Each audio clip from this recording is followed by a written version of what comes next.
Looks like we are live. Hello, everyone. I am Alexi. I'll be the GM for the game this evening.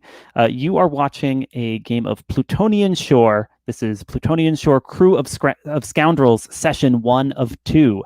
Plutonian Shore is a game in playtesting, a game about a scrappy crew aboard a spaceship navigating the frozen fragments of a shattered dwarf planet at the on the wrong side of the solar system. This is a game being facilitated through the Gauntlet gaming community. If you're interested in what the Gauntlet is doing, all of the cool games we have hitting the calendar each and every month here, go ahead and check out gauntlet-rpg.com or follow at Gauntlet RPG on Twitter. And if Plutonian Shore in particular is something you're excited about, you can follow me on Twitter at Cloven Pine Games to have updates on this game as I continue playtesting it and developing it.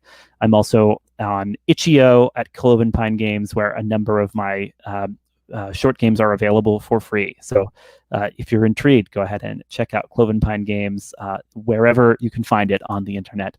Now let's introduce our cool set of players who are joining me this evening. I'm going to go ahead and go in the the order that I see folks on my screen. So I'll just call on you and ask you to say your name, your pronouns if you wish, your online handle if you so desire, and any other thing that folks should know about you as this game kicks off. Leah, will you start us off?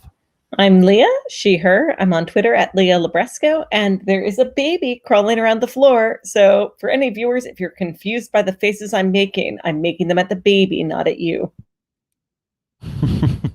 So she says. No, I can confirm the baby is there. Chris, will you introduce yourself next? Sure. Chris Newton. I go by he, him. And I'm a longtime Gauntlet member, and I'm here for Scoundrels, Space Shenanigans, and all other things weird and wonderful. Very weird and very wonderful. Good to have you, Chris. Joel, you're up next. Tell us about yourself.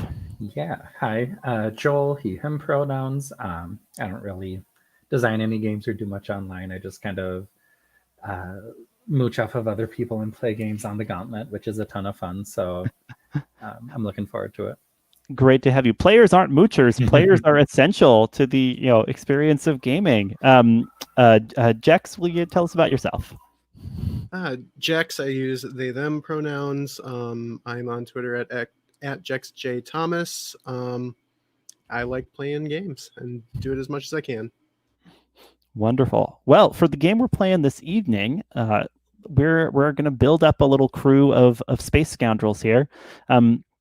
We chatted a little beforehand about some of the playbooks folks are looking at. Leah, you've gone ahead and claimed the Fallen because no one else was clamoring for that one. Nice. There were two folks who were interested in the Prodigal. Was that Chris and Joel? Yeah.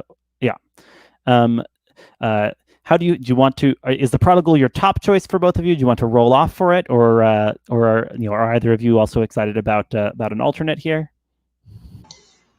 I'm equally excited for the Prototype. So, but I think Jex. I think if I remember serves, Jex and I had also been interested in the Prototype. Ah, there we go. Right. The triangulation. If you want the Prototype, I'm starting to develop an idea for the other one that I was thinking about. So, feel free to take the Prototype. I'll take Prototype. Nice. And yeah, Joel, which way are you going to go then? I think I will go with the Prodigal then. Sounds great. That's cool. I'll probably hide the folks we're not using then, just so we can see more easily what we're using on the Keeper. Mm-hmm.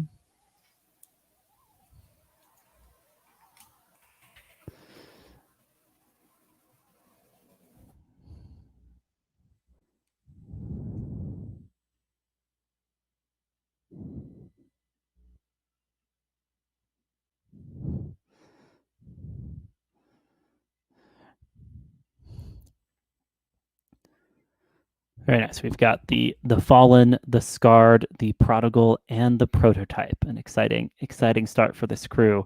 If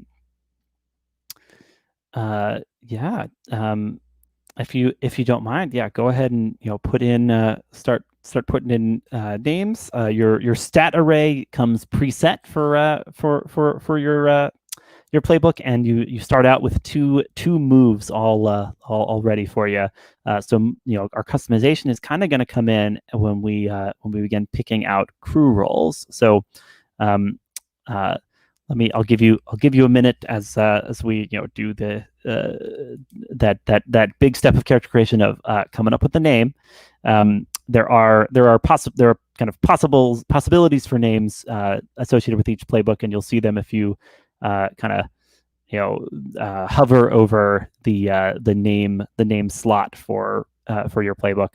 Plus, I believe someone dropped a nice name generator into the chat for us here.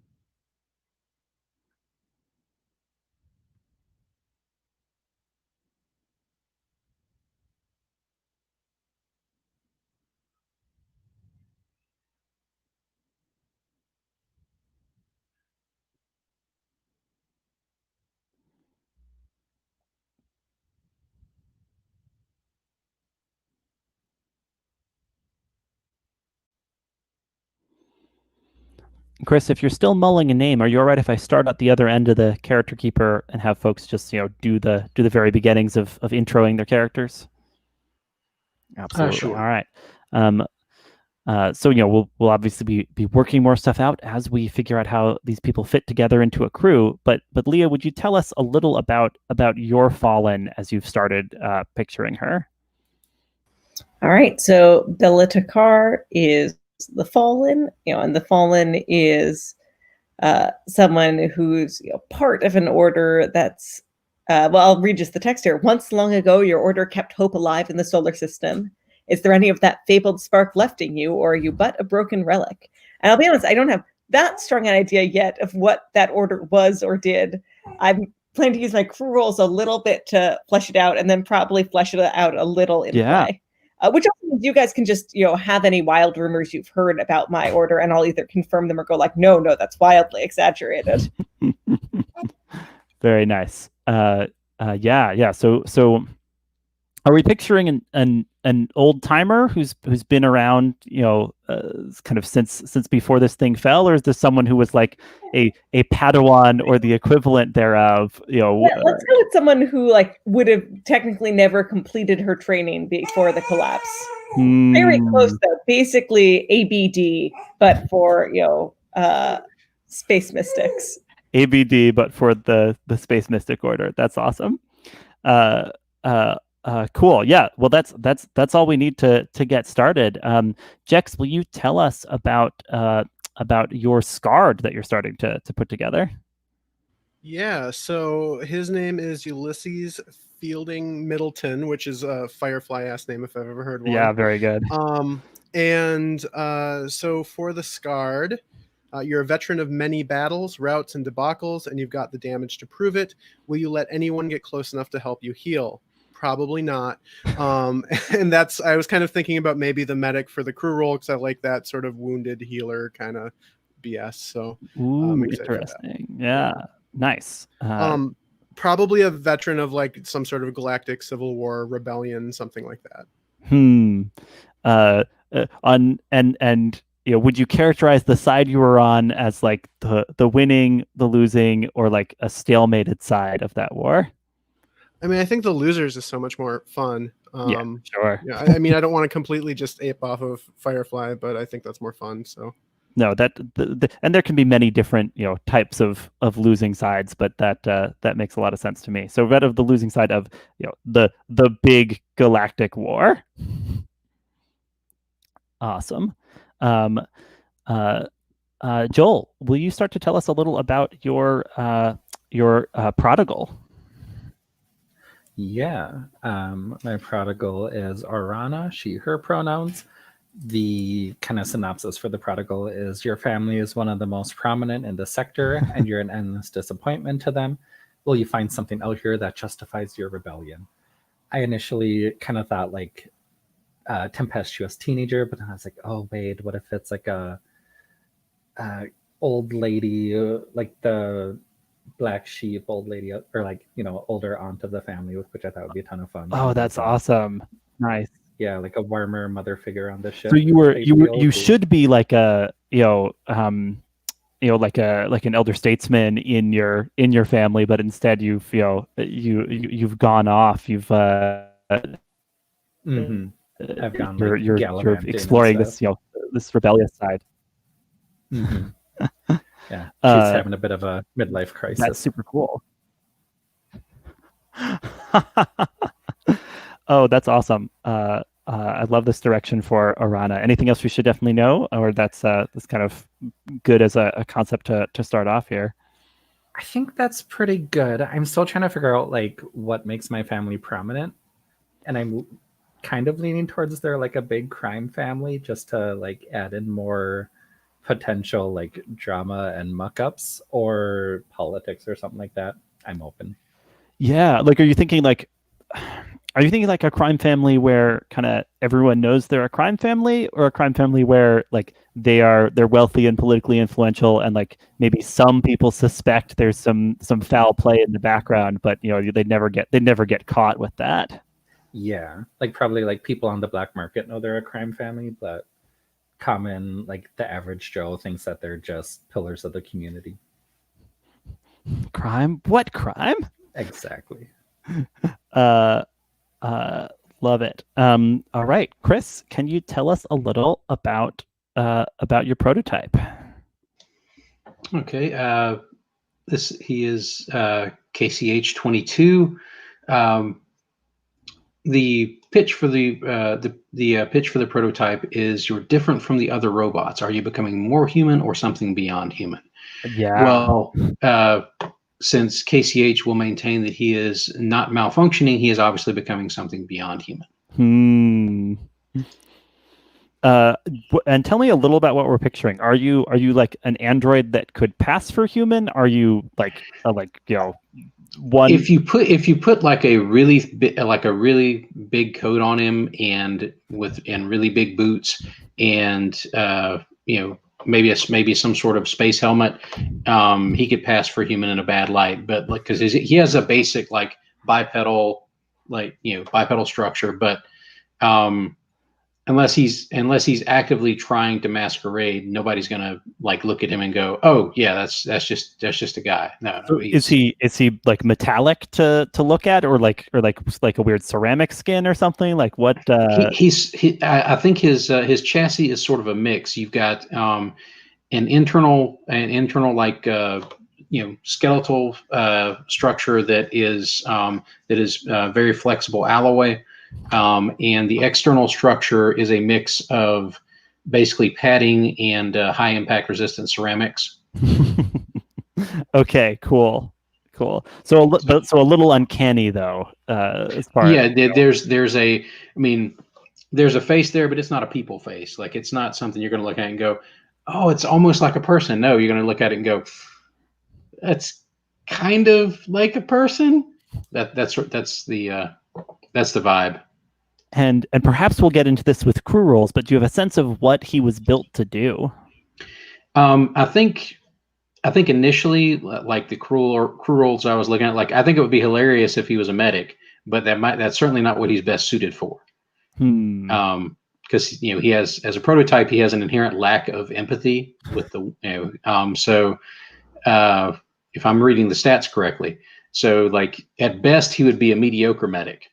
If that was his role. I think his natural inclination is probably like either gunner or tough. And although I think it would also be kind of awesome if he was the last hope of the solar system too. Like that would certainly be in keeping with his view of himself. Yeah, as someone who's becoming something beyond human. Oh yeah. Well, I say we go back across and kind of draft crew roles a little bit. Leah, is there a crew role you have your eye on for Bela Tarkar? I'm just pulling them up for a second to look through. Yeah. So there's a drop-down menu in the character keeper, but of course, if you just open up the draft, there's a page that has them all more listed out. So it's the roles we're looking at are captain, gunner, pilot, cook, mechanic, enforcer, medic, negotiator, and last hope of the solar system. And the only I think I think I take negotiator. Nice. Yeah. So sometimes when some tact is called for, Bela Tarkar is there. And the negotiated role implies you kind of know your ways around, perhaps high society, or not necessarily high society, because it just says when you mind your manners and navigate a social situation. So that could be in low society too. But I've traveled a lot in my practicum for my training. Nice. Okay, so this was part of the training you never totally completed back in the day. Almost completed. Great. Let's turn next to our Scarred. So Ulysses, you'd mentioned an interest in the medic crew role. Do you want to go ahead and claim that now? I really like Chris's idea there, so I don't know. I mean, that's kind of the concept that I was having in my head of that sort of like wounded healer. But I almost kind of like the idea too, if Chris really wants medic, I could do like maybe I was a medic when I was serving, but now I'm the cook. Either of those are pretty fun. So, Chris, what do you think? Do you still have your eye on medic? Do you? To me, it's a toss-up between medic and last hope. So both of those sound really fun. Just so you know, we're gonna go back across since we got 4 players and like 9 crew roles total. Each of you are gonna start off with 2. Okay. So you could be medic and last hope if those are both interesting to you. Yeah, the only issue I could see with medic is he's, like I said, even with the medic bonus, he's going to be like mediocre at it. Nobody says you'll have to be great at every crew role. I'm just saying, just so everybody understands, like at best, he's going to be mediocre. You're mediocre medic. Like he's the medic you got because you couldn't get another one. I'm cool with that. That's going to be fun for me. This sounds reasonable. Maybe not effective. Yeah. So, Ulysses, what'll it be? I like that idea of Chris's too much to take it away. So I'll my first role will be cook. Nice. And I'll mention the other like rule about these roles is someone's gonna have to be the captain. Someone's gonna have to be the last hope of the solar system, and they can't be the same person. It's too much. That's too much drama on one character. You gotta spread it out. So Orana, any crew roles you're particularly excited about?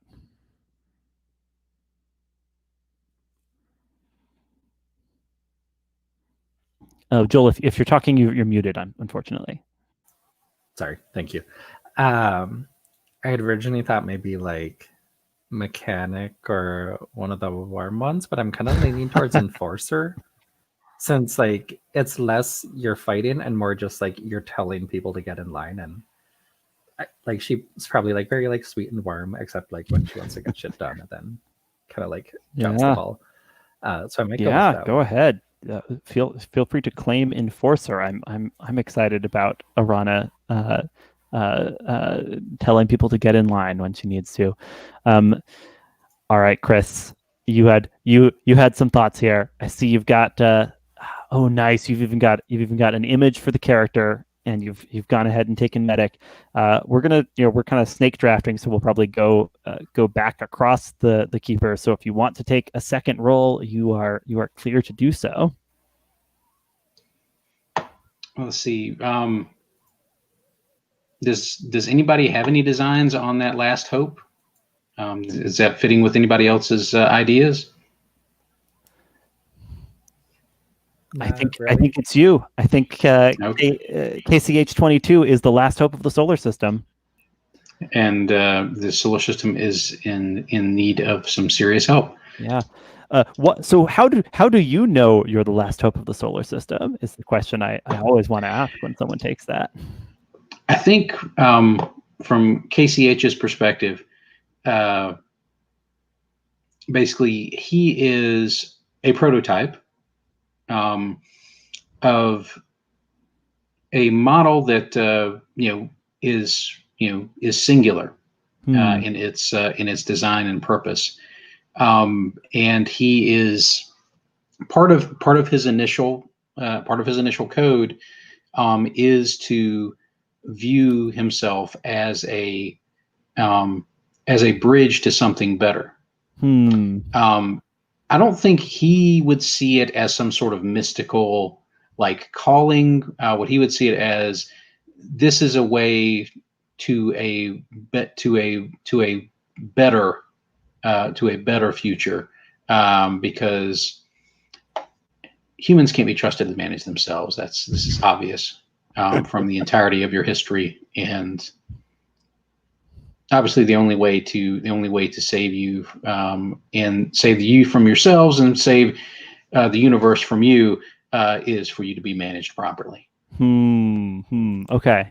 So there's a sinister edge, at least from a human perspective, to this. Humans think anything that remotely reminds them of their innate fallibility, foolishness, and cruelty as a downside. See, this is the problem with humanity.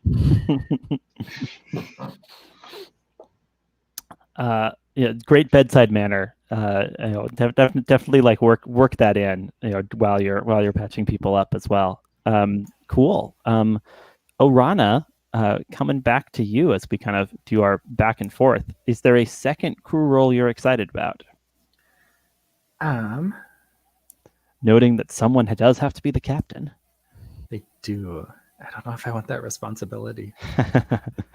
Yeah, perhaps not while you're kind of gallivanting. Mm-hmm. I think I'm going to go against Grain and take Gunner, if Nice. that's fine with people.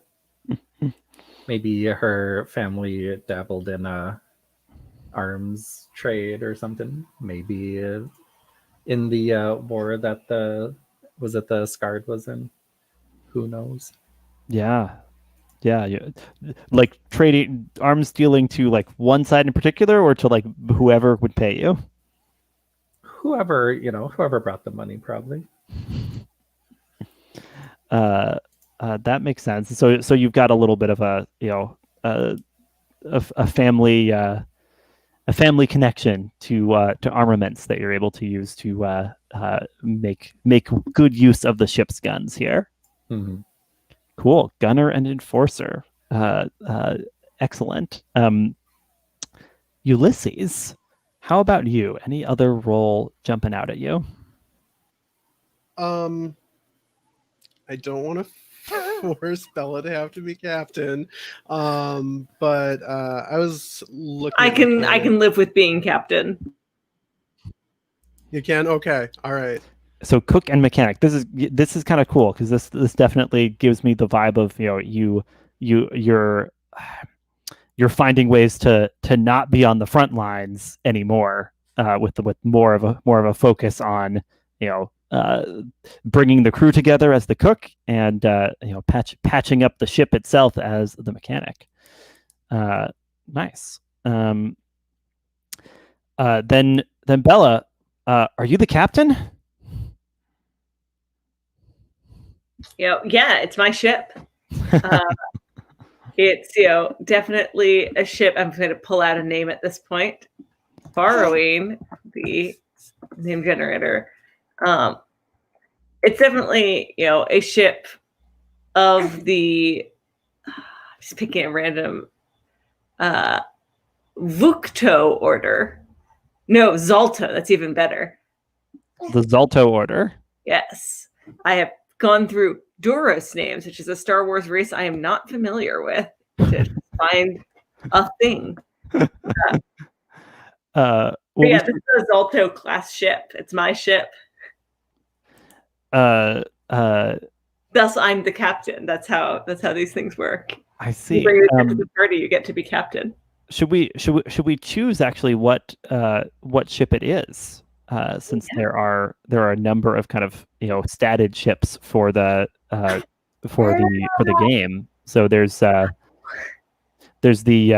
Major Domo, the Void Weaver, the Mariel, and the Pinion Wisp as the kind of default options here. So it sounds like we might kind of slightly tweak the the built-in backstory for any of these guys, but this gives us a sort of something to be working from. I'm leaning towards the Void Weaver. And I could keep most of the backstory of this is a ship that in some sense was being commissioned from the cultists, for my order. Oh, hello, baby. Let's see. It says, the written backstory is an experimental craft lifted from a Starbreaker cult shipyard, and it was originally intended to be delivered to us, and now it's delivered to me by us as a crew. I see. So the order fell. The ship was just sitting there with the Starbreakers, and you decided to fix that problem. Yeah, I feel like it was okay with the rest of you. Like that might be when I joined this crew overall, like with this job, and then stuck with you as your captain at that point. Yeah, how does that sound to folks?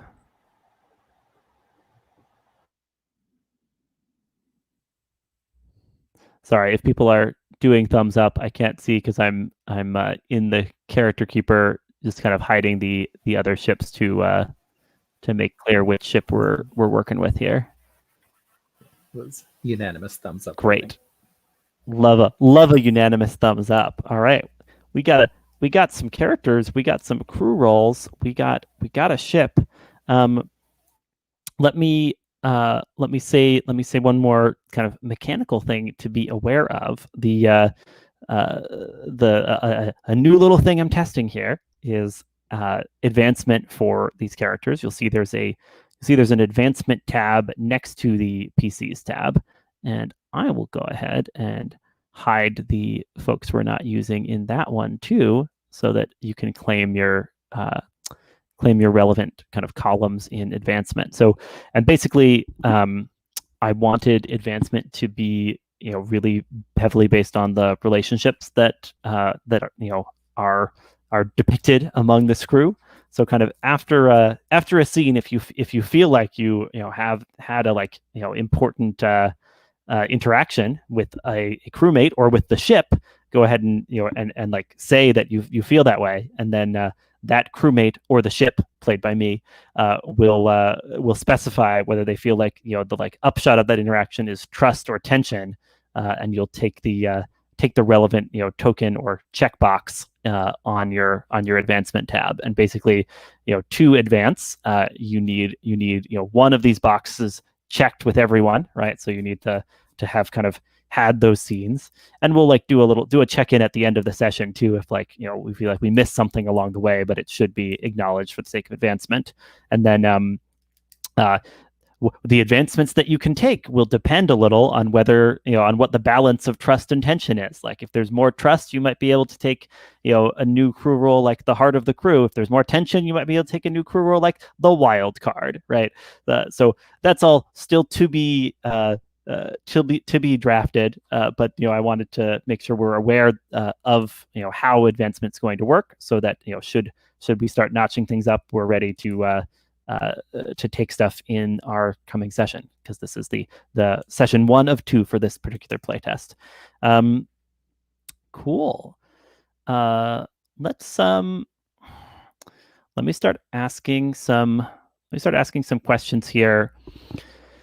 Bela, you lifted this Void Weaver ship. Who on the crew are? I collected the Void Weaver ship. We don't steal. We don't steal. I collected it.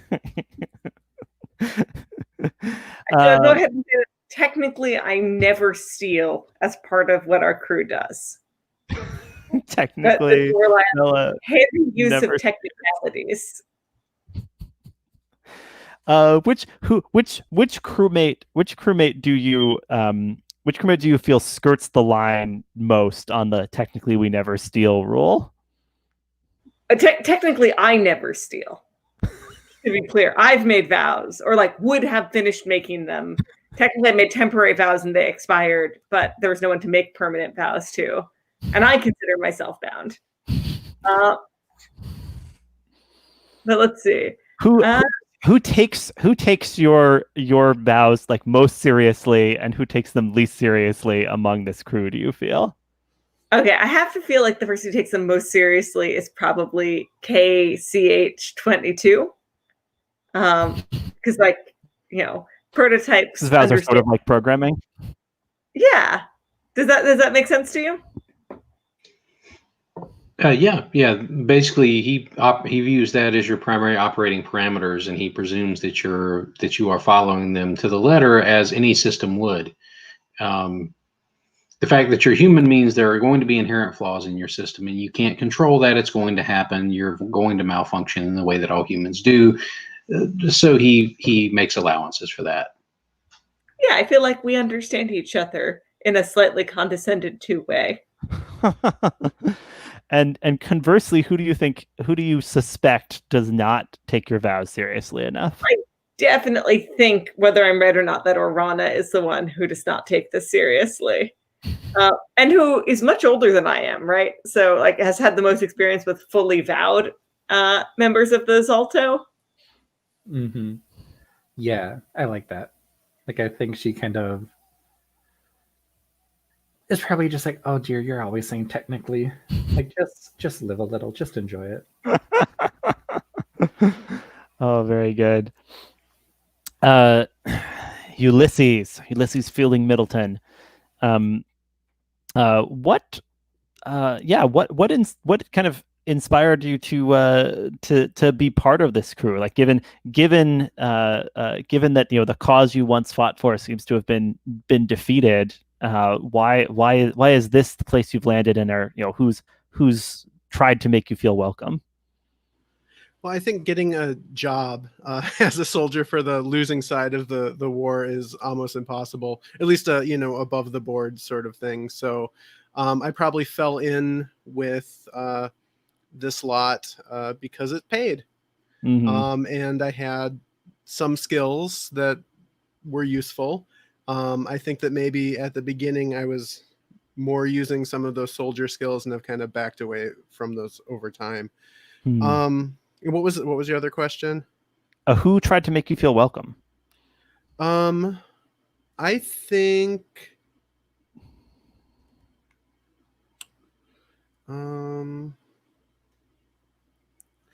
Orana. I wonder maybe somehow she is how I kind of fell in with this whole thing. I don't have that very firmed up. So if you have any ideas, but that's what I'm thinking. Yeah, I think if anything, Orana would definitely like try to make you feel welcome. Maybe like found out what your favorite meal was, or wait, who's the cook even? Ulysses is the cook. You're your own cook. If anything, maybe like just really requested whatever she knew your favorite meal was, and then turns out she doesn't like it and she didn't eat any of it, but she just wanted you to have your favorite meal. I do like the idea of like me being the way that you're in the group. I'm not sure what that is, aside from like something with my shady family's business. Like something crime. There. Right. Like, what is it? So Orana, you've kind of gone gallivanting off, leaving your family in the lurch. Did you kind of snatch up someone that was kind of looking for off the books work with your with the crime part of your family, and you're like, yeah, here's off the book works, come with me, we're going to join a spaceship crew? Ooh, yeah, like maybe initially she was kind of naive to the world and was like, I'm going to need a bodyguard, and so like hired you for a bit, and just kind of like stuck around. Like we don't really talk about like how we know each other. It's just kind of like wink, wink, nudge, nudge crime. That's how it is. Does that work for you, Ulysses? Yes, definitely. I love that. Yeah. Perfect. Let's see. A relationship I'm not sure I have a handle on. Orana and KCH-22. How do you regard this this prototype, Orana? Is it something fascinating? Is this the sort of thing your family is dabbles in creating, or does your family like avoid getting involved in robotics because they got burned in the past? Ooh. I think they've probably definitely tried to dabble a bit, but it was kind of like, oh god, robots are so expensive, guns are cheaper, just like that. And I like the idea of like she's kind of an older lady, just not super familiar with some like technology. Just that kind of stereotypical trope. Sure. So spaceships, of course. Spaceships, she knows. Those are old technology, but these new robots. I do have a possible question then about that. Like, is KCH-22 like resemble at all any of the kinds of weapon prototypes you might have seen, like a nephew or someone get excited about that you thought were dumb? Like she definitely has that one nephew who thinks like robots and all that stuff is the wave of the future, and she just doesn't understand that. Like, just give her a good old fashioned, blaster rifle. She knows how they work. Like, that's comfortable. This robotics, like, that's just weird stuff. But so she's not sure how to like interact with you, but she's still going to be very like warm towards you, but maybe just kind of overly formal or like awkward a lot of times. Like kind of one of those like asking like, oh, what do you eat? Do you robots eat oil? Like, can I get anything for you? Just not really sure like how to treat you, but try to be nice. Nice. KCH-22. I think the overly formal stuff KCH actually appreciates because it's easier to read. Mm-hmm. Like formal things, they're like reactions. Like you can judge, okay, this manner, this rule of manners requires this sort of expression, and if you say this, then this. Like there's a lot of equation there, and I think KCH really appreciates that and thinks that's just Orana being extra nice and extra nice to them, when really it's Orana's way of being sort of standoffish and like trying to not understanding KCH at all, whereas KCH interprets it as they really get me. Yeah, you like the formality even if it's like insincere. Yeah, because it's easy to read. Like sincerity, he would read whether or not it was insincere, but it sounds like it's kind of sincere, like Orana wants to be friendly, but maybe Orana isn't sure how. That sort of thing. So they fall back on this sort of, or so when interacting with KCH, like Orana falls back on these old school manners, and KCH thinks that's her going that extra mile. I like that. KCH, who in this crew do you believe is crucial to your mission as the last hope of the solar system?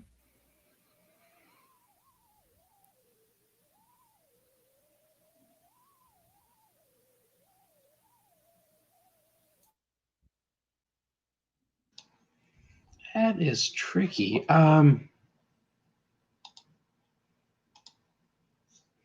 I think we're. I think if KCH was. I think KCH probably would probably look at things as like this. There's a crew member that that like socially might be what they really need. But I think overall, I think they lean towards identifying that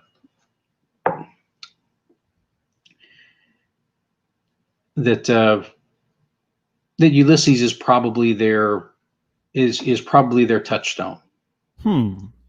Because Orana, based on Orana's background, KCH views her as being sort of a sort of an upper class person, someone who that population is statistically too small to be significant if you're going to really lead humanity into the future.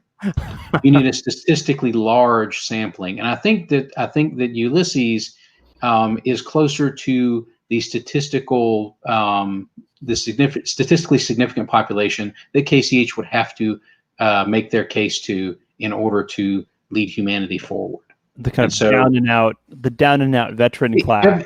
KCH would look at it as the everyman. This sort of person who has basically seen the ugly underbelly of what humanity does to itself. They've been through war and have come out the other side hurt. And if I'm understanding it right, like the scar is just a little bit damaged. Would that be a fair reading of the playbook? Is that a fair reading of Ulysses? Oh, 100%, yeah. Okay. And so KCH looks at that and goes, if I can convince and ultimately lead Ulysses toward this better future that can be built by me, then I should be able to lead everyone, because they are representative of a far greater statistical population than Orana or Bela, because again, Bela's part of the past. Like that's there. She doesn't know it yet, but that's done. It's over, right? Even Bela knows that. So it has to be the everyman who has seen the ugliest underbelly of humanity, and can recognize the need for more guidance, enlightened guidance. In fact, what Bela knows, but has never discussed explicitly with KCH, because it's obvious to both of them, she's sure, is that she is the one who's most important for mentoring KCH as last hope of the solar system.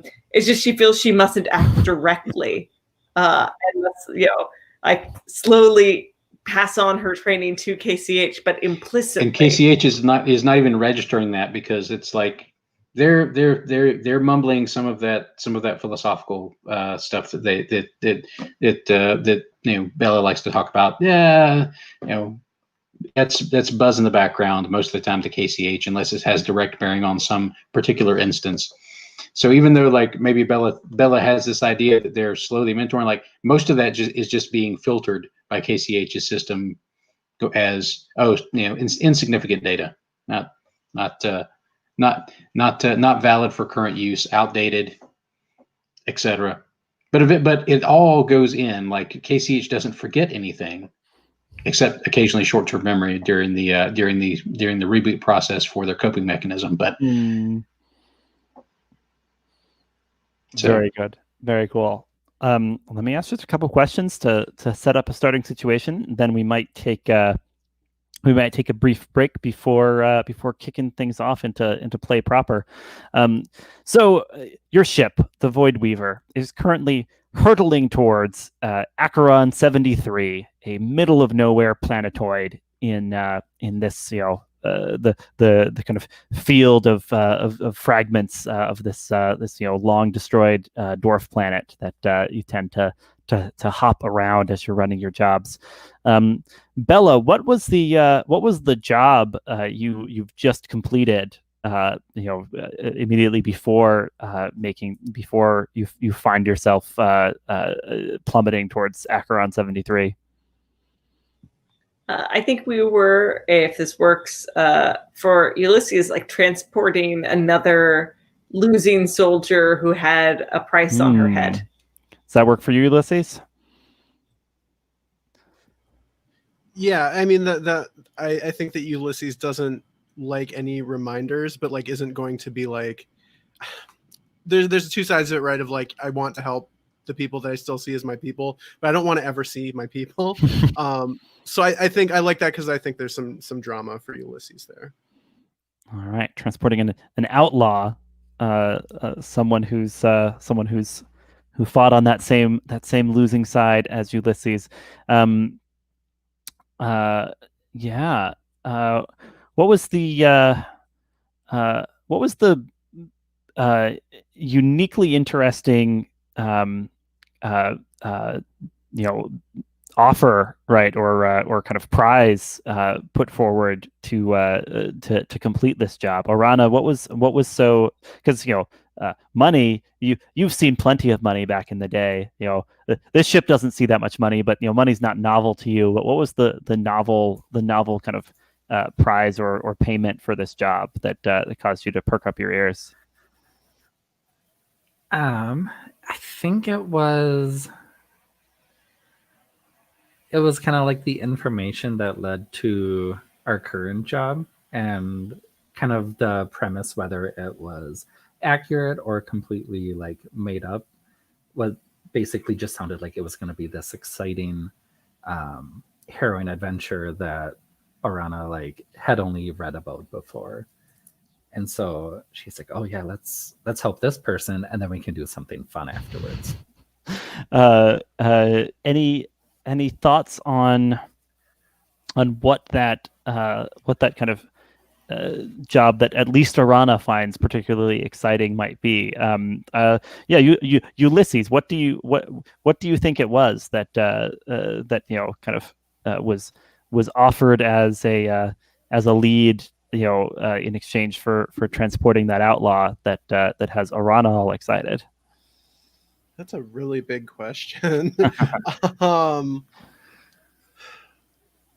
I think, I don't know, I want it to be something spooky in some way, maybe. Like, is it like an old a ruin that no one has had like a map to? That sure, yeah, like something like that. Well, I don't know. Would Orana want something that's more like glamorous, or like? I mean, I think that you can be spooky and glamorous, but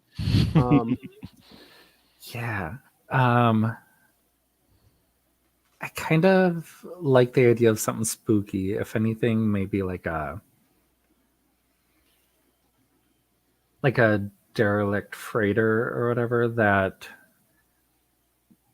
something with like, lots of explosions, which Orana probably likes, was involved in. But now, like, whenever people have gone to try and locate it or salvage it, they've never come back, and like, ooh, I wonder why. Yeah. Okay. Cool. So a derelict freighter, kind of like floating in the void. People have tried salvaging it. There's rumors of extremely valuable artifacts aboard, but no other salvagers have come back. And now your lucky crew has received its coordinates. I love this. So KCH-22, what's the complication that has led to the Void Weaver hurtling down towards Acheron 73?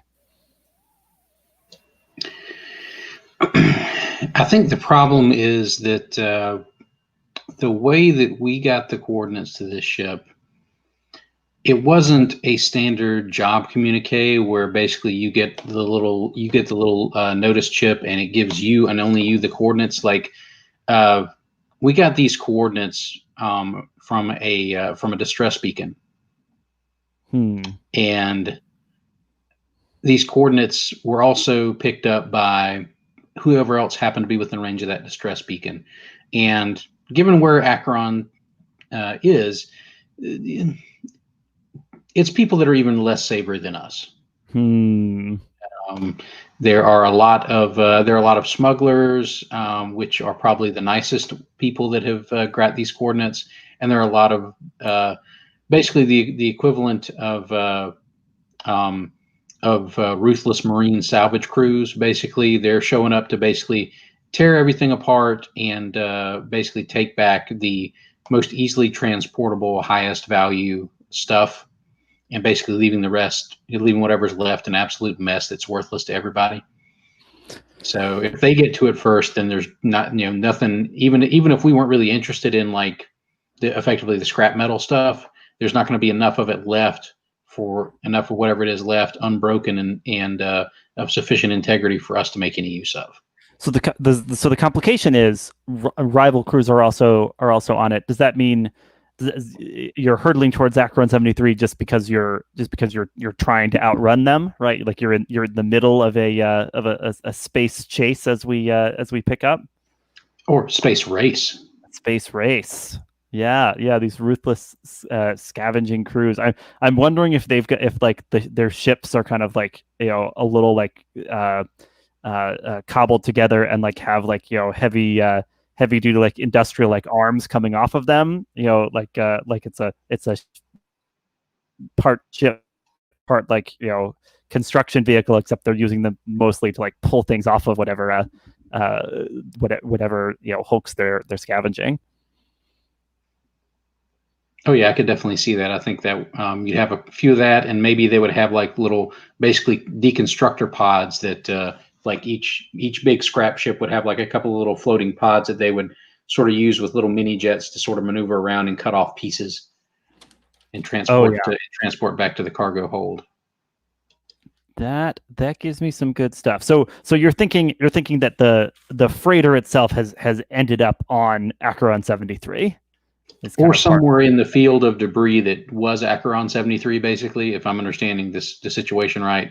There was an Acheron 73, and now there's just a lot of floating space rocks that used to be Acheron 73. Sure. That works for me. Let's take, if it's all right, let's take 12, and when we come back, at 10 of the hour to pick up in the middle of this space race and see how your crew does. All right. See y'all soon.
I love the character illustrations we've gotten. I'm sharing the keeper for a moment, so if someone's watching along, you can see we've got cool character illustrations now for three of the characters. Nice choices. Very intense look for Ulysses there, and I love the the styling sunglasses on Orana. All right, are we all back? Great. So we pick up with the Void Weaver hurtling through the kind of icebound space here at the edge of the galaxy above the debris field that was once Acheron 73, and in the middle of it, a kind of massive derelict freighter, a prize that many crews have sought and are currently seeking because of the fabled artifacts aboard. And of course, your ship, the Void Weaver, is not the only one pursuing it right at this time. You'll need to be fast if you want to be the first there before the scrap ships have their way and probably tear the thing to pieces in the process. Captain Bela Tarkar. No one on your crew is the pilot in a specific way. So who do you have in the cockpit when it's necessary to really move the ship with some speed and precision? I think starting with me and then KCH, depending on what else is happening. So you and KCH are together in the cockpit, dealing with. I definitely, when I tag out, I tag KCH in, but that doesn't necessarily mean KCH is on standby the whole time. Do you have KCH ready now as you're trying to approach this prize before your rivals? That's unreasonable to you? Then yes. Thumbs up from KCH there. Yeah. What do you do? What do you say? And you can tell us a little about what this cockpit looks like, since you're the captain and you're the one who did not steal, acquired this ship. Yeah. The whole control panel is just featureless. You have to memorize or understand where all the controls are, and I think Bela definitely explains that this is part of the design. It's about understanding and working with the Void. But it may be a matter of speculation that the ship just wasn't finished. But it's not something Bela would cap to. This is by design. KCH-22, have you accepted this claim? Or do you harbor your doubts here? Well, KCH certainly wouldn't put it past humans to have that sort of design flaw built into their process. KCH has observed in the past that humans have attempted various elements of cryptography and codes into their communications, even on the simplest things. So this is probably some sort of gatekeeping function with regards to who could or should be allowed to pilot the ship. So KCH accepts that as being part of the ship's initial design. Yeah. All right. Well, then, I think this isn't a total surprise to us that we've got company, and I'm going to take evasive maneuvers, kind of spreading my hands, and then reaching with an elbow at one point, right? But just an elegantly choreographed set of maneuvers to get the ship to do what I want. It's very, very awkward. She's using her nose for part of it. This is awesome. We've got a ship move being invoked here, which is evasive maneuvers. So that's going to be a roll plus the ship's savvy. So not your own savvy, but the ship's savvy. That would be a -1. The ship's savvy is a -1. I believe so. Double check me there. It's not the savviest of ships. the Void Weaver. No, it's strange, but it's not savvy. Cool. So before we make that roll, let me just check in real quick with our other crew members. Orana, like, are you like getting ready to use the guns, or are you like, you know, cooling your jets, you know, until it's clear what the situation is? Because there are other kind of ships with, you know, with designs on your prize out there. Mm-hmm. I think she is definitely like ready. Kind of, she's probably like sitting in the gunner chair with like a drink in her hand, just kind of like waiting. I'm assuming based on like the description of the ship, she probably hates flying it as much as possible. Like she has learned the one thing, which is like shooting guns, and even then she needs like post-its to remind her, like, you hit this flat surface that looks like every other flat surface, and that opens up the targeting.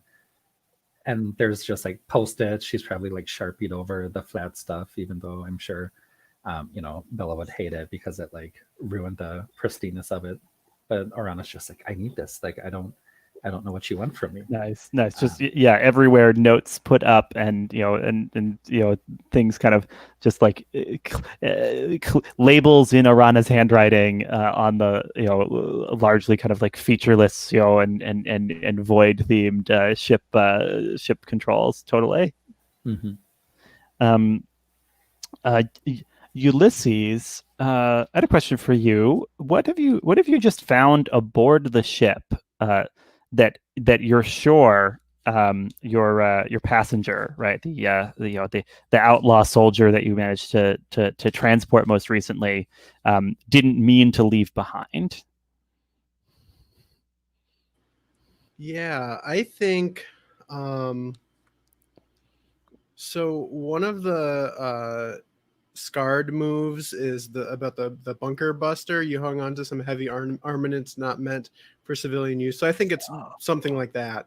It's some, you know, tactical nuke or something like that, like something that's just way too powerful.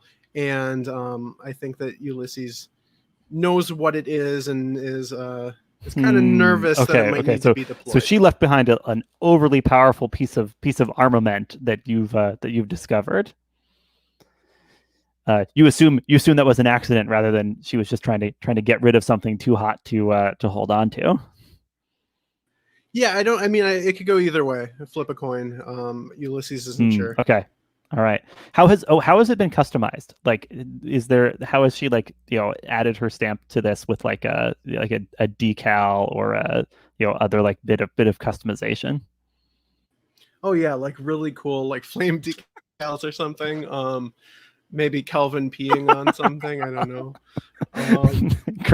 Great. Yes, flame decals and some, like, you know, copyright infringing bit of, you know, of space cartooning. That's perfect. All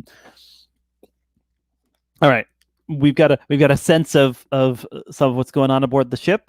Let's go ahead and roll to find out how we do with taking evasive maneuvers. It's a 7. So -1. It's a 6. I'll mention there is a way to help out when a teammate rolls lower than you want. There is the possibility of spending an edge to give a crewmate +1 on a roll. Edge is kind of your there aren't quite hit points in this game, but edge is as like a pool of points you have that go down as you spend them. Oh, Bela, as the captain, you get 1 additional edge. So go ahead and or I can add that in. You just need a new checkbox there. I think I can do it. Okay, cool. I have an idea for helping. If this is okay, I think that I wander into the cockpit with this thing I've found, thus distracting Bela at a pivotal moment, causing her to make a turn that she maybe wasn't intending. So the turn was like sharper and actually worked out in our favor. I love it. Okay. All right. In that case, Ulysses, you can spend an edge, as you are indeed like rattled both by what you found and by the like situation you're walking into as you enter the cockpit and see. I mean, like I like turn to look and then kind of like trip and just sort of faceplant on the controls, and the ship does, I think, perfect. A big crazy thing. And I think like by the time I and the ship recover, I turn to you, KCH, and go, it's important to never let our dignity get in the way of our destiny. Beautiful. Yeah, with a +1, that moves that miss up to a 7, which means it's a hit. So when you take evasive maneuvers on a hit, you shake them. On a 7 to 9, it's a bumpy ride. So the what it says is 2 crew members must keep it together or be thrown for a loop. I feel like Orana is a natural person to ask to keep it together, since she's not not in the cockpit, not kind of like privy to that unexpected sharp turn there. KCH, did you have your hand up as well? Oh, you're muted, but I think KCH was trying to pay attention to how these controls were working, especially with this weird face plant maneuver, which KCH has not observed Bela or any of the other crew members use before with these strange touch controls. So I think he was not bracing himself properly, because he wasn't prepared for that type of maneuver, because he'd never observed that being done. So he is caught completely off guard and has to rely on his emergency stabilizers, which could be bad. Okay, yeah, KCH-22, I'd love you to make a keep it together roll. That's one of our basic moves. That's kind of our when you attempt to keep it together, say what you're trying to avoid and roll plus edge. What are you trying to avoid as your stabilizers kick in here? Well, I would prefer not to go basically tumbling out of this cockpit chair and possibly knocking over Ulysses, who's carrying some sort of dangerous ordnance. Right, Ulysses has just walked in with this this flame decal covered piece of ordnance.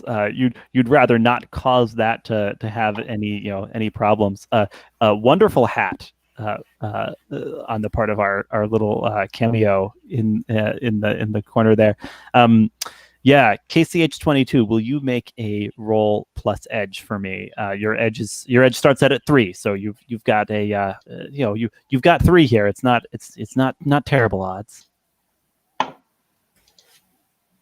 That's a 10. Wow, 7 nice. on the dice plus 3. Okay, nice. Yeah, on a 10 plus, you're in the clear and gain insight. Ask the GM one question and get an honest answer. So not only will your like stabilizers kick in and like bring you to like a sudden halt, like right before you're about to like knock into Ulysses, you're gonna get some kind of an insight here. Do you want a moment to mull that question, or you've got one ready to go?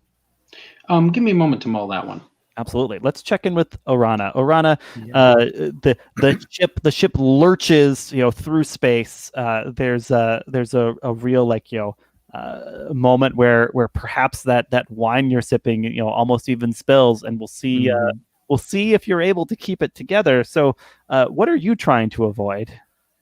I think like to Orana, she's trying to avoid spilling her drink because she was like mid sip. Realistically, she's trying to avoid getting like thrown out of the chair and maybe like, thrown against the bulkhead. Right. Yeah. Taking some stress or even injury from that moment. Absolutely. Go ahead. Roll to keep it together. So that is a 6 total. Oh, she's spilling her drink. Oh, you're shattering that wine glass. Mm-hmm. Yeah, on a miss, things fall apart. The GM might have you choose 2 or otherwise make things messy. Yeah, I'm gonna ask you to mark a stat. And when you mark a stat, you are rolling at disadvantage with that stat until you unmark it in some way. Okay. And given that given that you are in the like gun area, I'm just betting as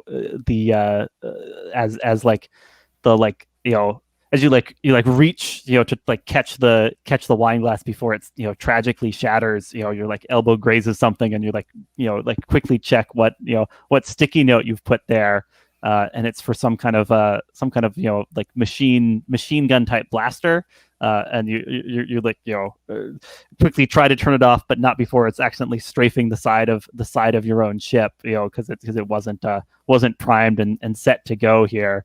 So Orana, you've marked strange, so you've got disadvantage on dealing with the strange, and I'm going to say that the ship itself is going to mark something, because this is not great for it to be shooting itself in the side a little. I'm marking the ship's warm. I'm going to say like a bit of the ship is damaged, and some of your precious heat is like leaching out into space, and so the ship definitely will need a repair there, and like probably there's a bit of a like kind of sudden chill all through the interior of the Void Weaver. So like there's like honestly some of the wine that's now spilled and sticking all over the gunner's nest is now like freezing up at the edges, little like crackly tracings of frost.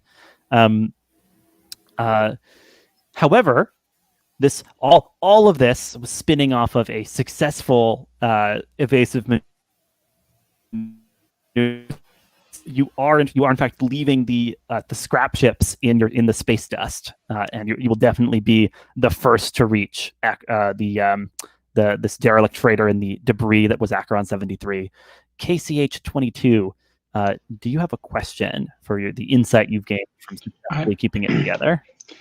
I do. I think as as KCH basically went spinning and the stabilizers kicked in to basically bring them back into equilibrium, I think they watched Ulysses as Ulysses was holding that ordnance, and for some reason that ordnance, something about that ordnance made it so Ulysses didn't basically go stumbling back down the hallway after that ridiculous ship maneuver.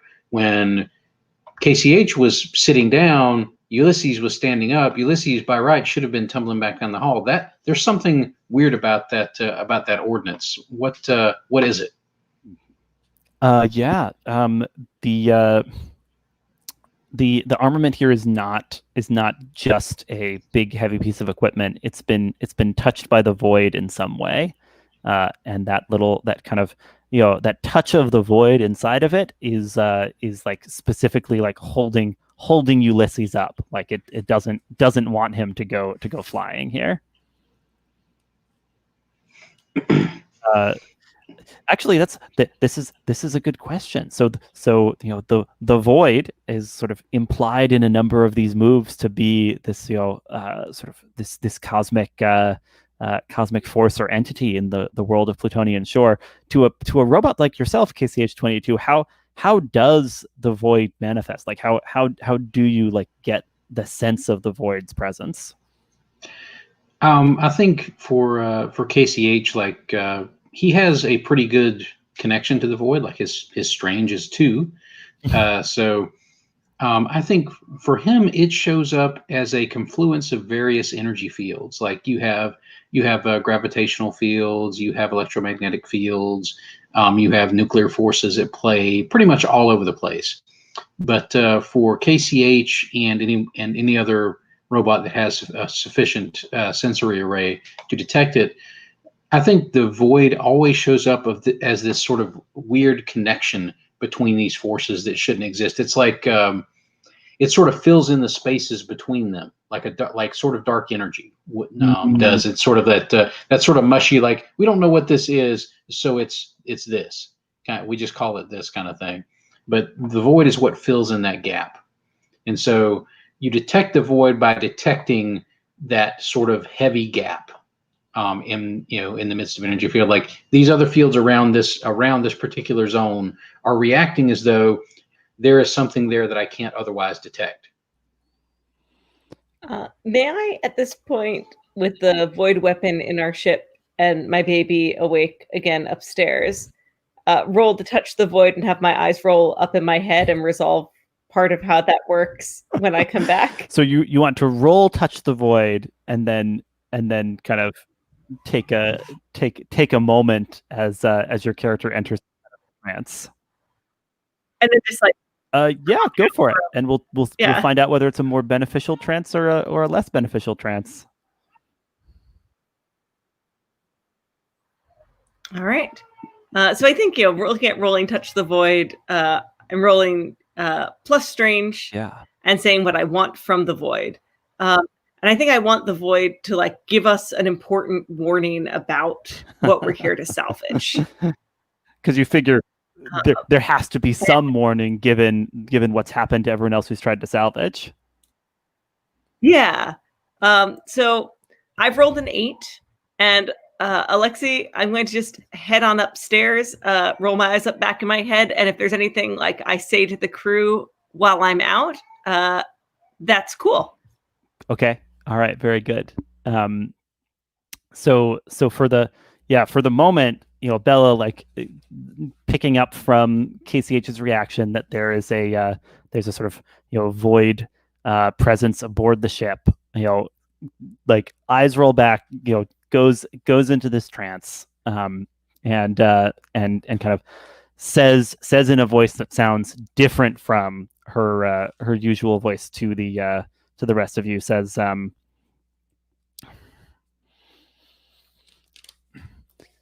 they're still there. The freighter crew aren't dead exactly. And then goes silent, but still is not, is not piloting the ship as far as any of you can tell. KCH-22, what do you do? KCH has been observing and training for this, so he basically like assumes piloting, because he's been sitting in the co-pilot's chair up until this point, until he almost fell out. So he basically just like hits he swipes on that sort of big blank space of a control panel in the spot that indicates like the control the main control shifts over to the co-pilot zone. Oh, nice. Okay, so yeah, it's like a swipe at there's a swipe area at the top of this blank slate that moves the main control over to the co-pilot. Perfect. And then he starts basically doing the little touchy feely, and he does it.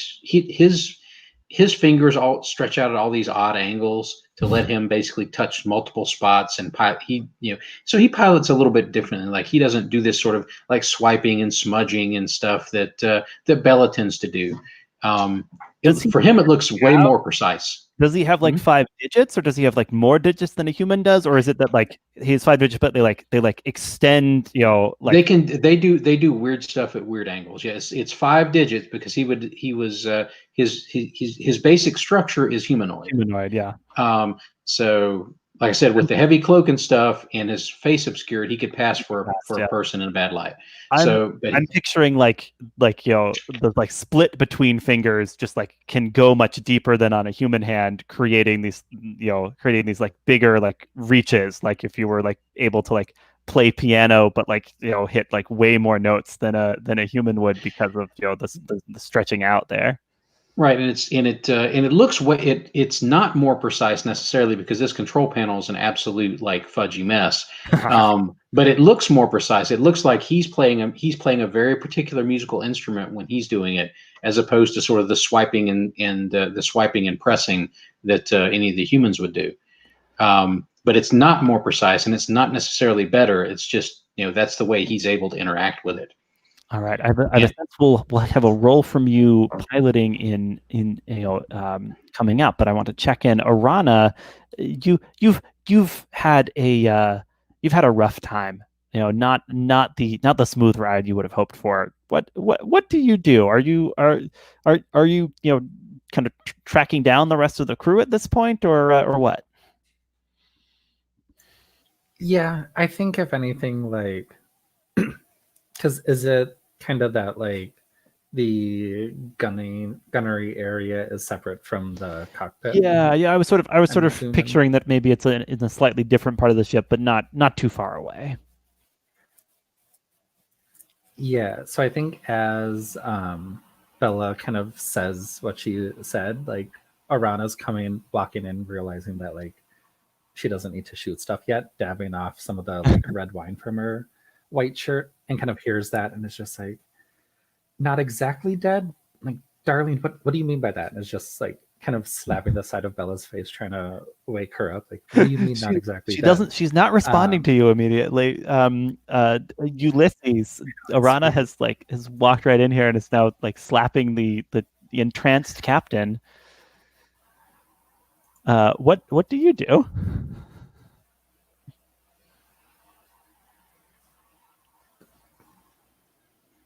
So my kid was crying in the Oh, background. sorry, yeah. I zoned out for a moment. Who Orana was has that walked for? into the cockpit, is like slapping the entranced captain to try and get her out of it.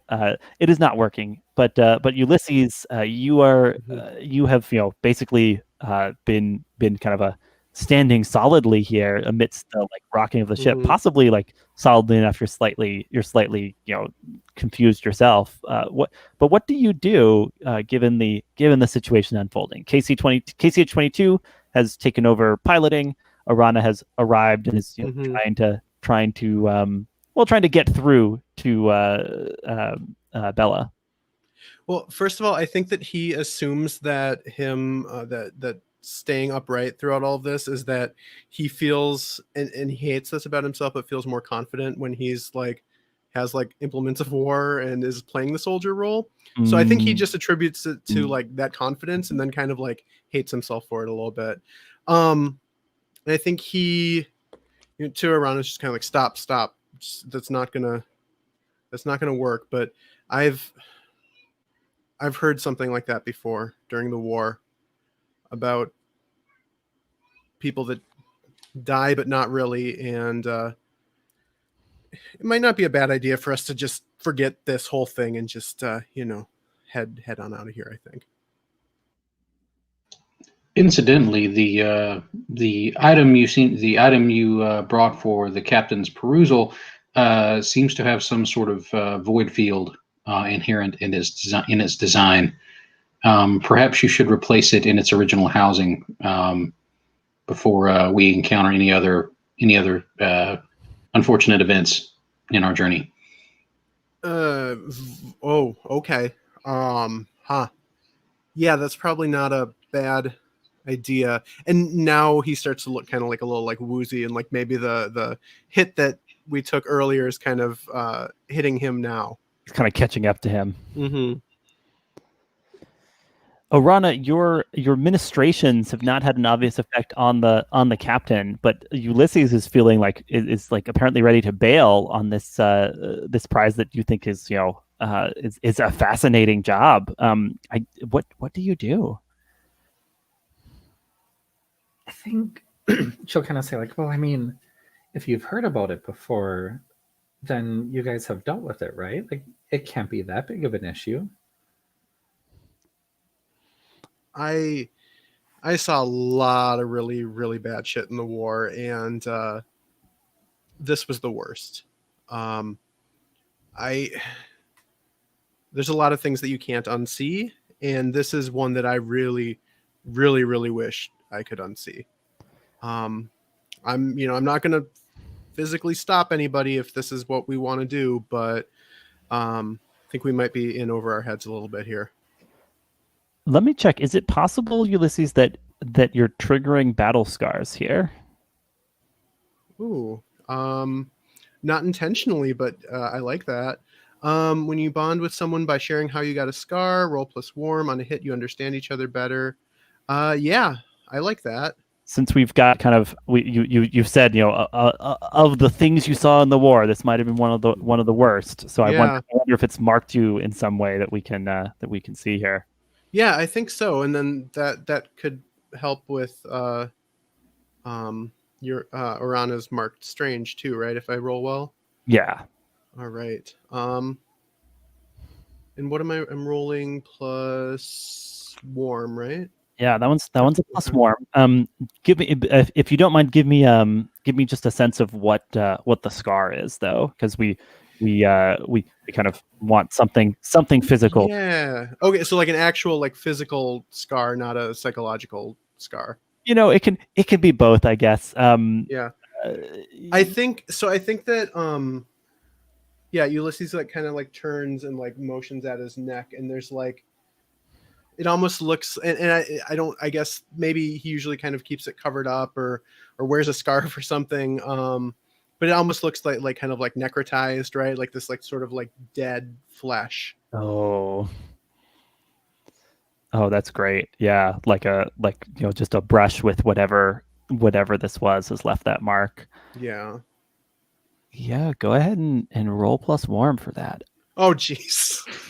So even with my +2 warm, that's a 5. So the miss condition here is on a miss, you learn of an unwelcome connection and reopen an old wound.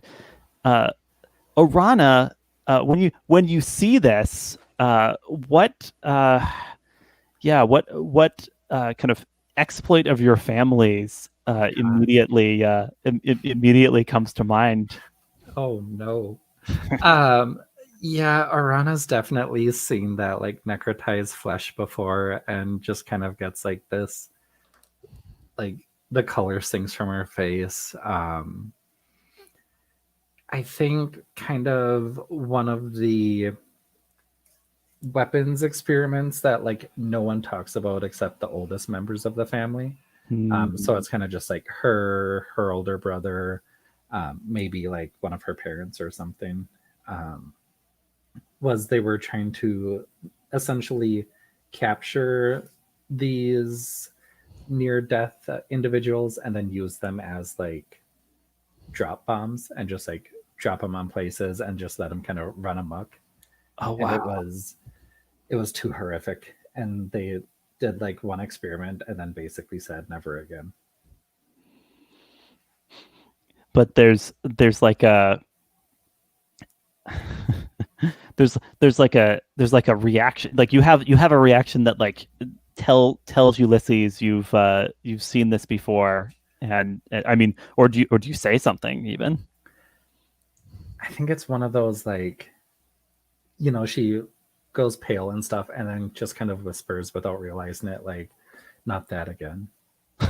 Oh. So you've seen it. Darling, you're not the only one who's seen some shit in the war. And I think at that, like, goes to slam back her wine, realizes there's none there, and it's just like, God damn it, and like throws the glass to the side. Ulysses, as part of the consequence here, I'm going to ask you to mark a stat.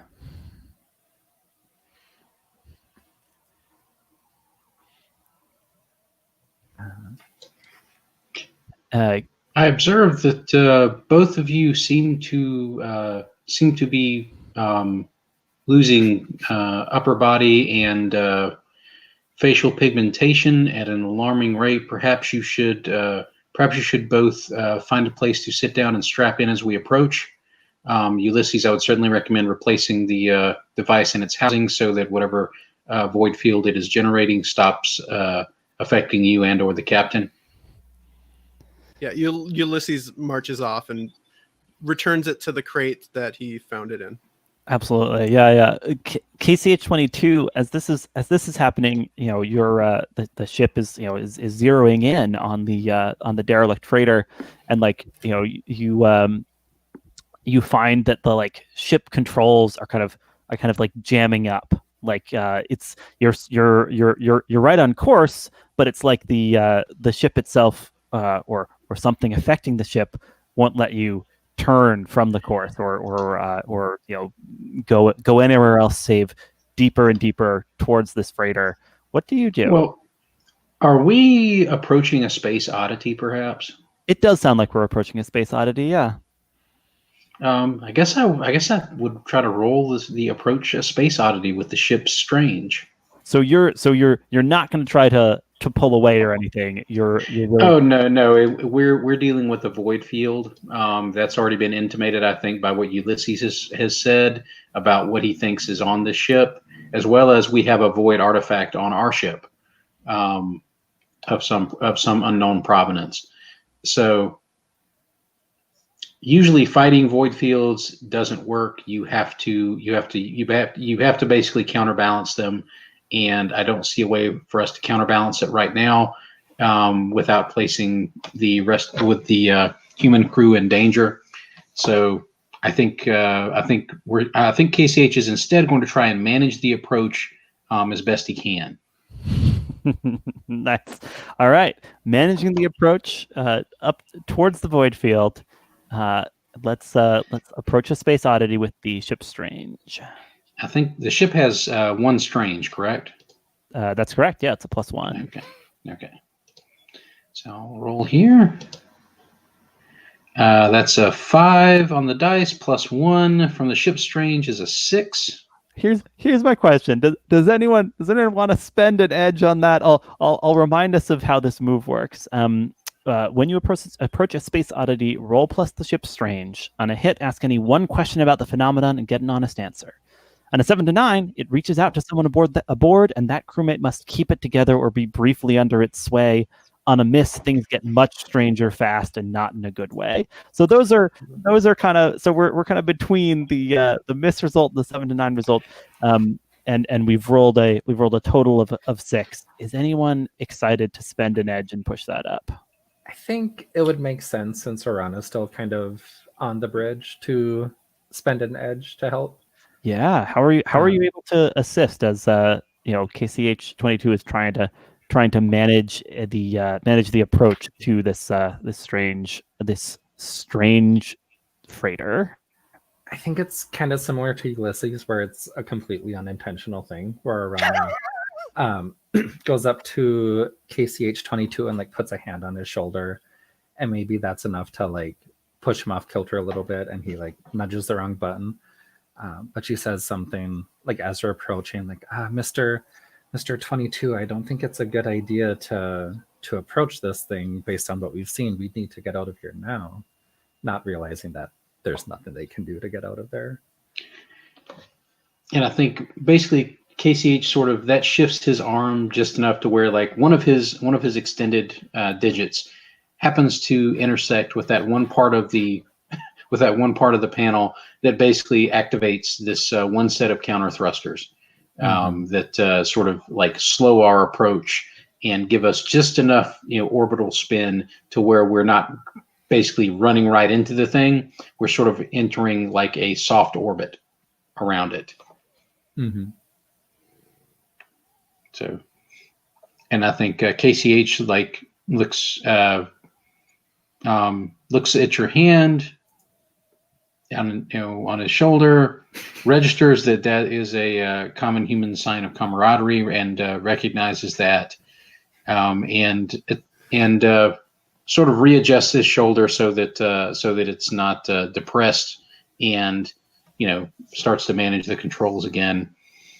And he turns with one of his eyes still focused on the control panel and the readouts around it, and the other eye looking at you like he's communicating directly with you, thinking that he's being perfectly normal and giving you something that you need as a human to have direct eye contact during the conversation, and not realizing that this is absolutely horrifying. Yeah. And I think between the how you said you depressed your shoulder and looked at the hand and then just kind of made strong eye contact, Orana completely misinterprets it and just kind of lifts her hand off and is you're doing good, and kind of takes a cautious step back. All right. Yes. With that edge, we've pushed the result up to a 7 to 9 on approach a space oddity. So on a hit, ask any one question about the phenomenon and get an honest answer. KCH-22, you get another chance to ask a question here. Oh gosh. Okay, so we know that there was some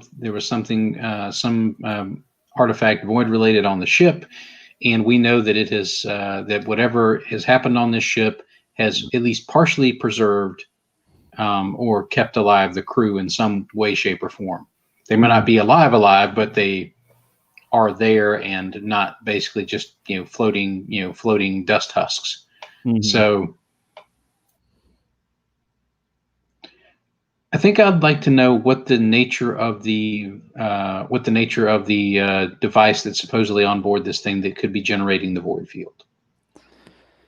Got it. The nature of the device that could be generating the void field. Right. We're here. Like I know the void field that we've got on this ship. Like I can see its particular signature, and then obviously it maybe is interacting with the void field that's emanating from the other ship. So maybe I can sort of use that to judge what sort of device is on that ship that we might have to deal with. Yeah. I think you get like a flash of like a visual flash in your mind's eye or in your artificial intelligence's eye of the device generating the void field. It's an older technology. It's a stranger artifact than many things you're used to. It takes the form of this metal pyramid, and every face is inlaid with strange kind of runes associated. Many of them associated with the Starbreaker cult.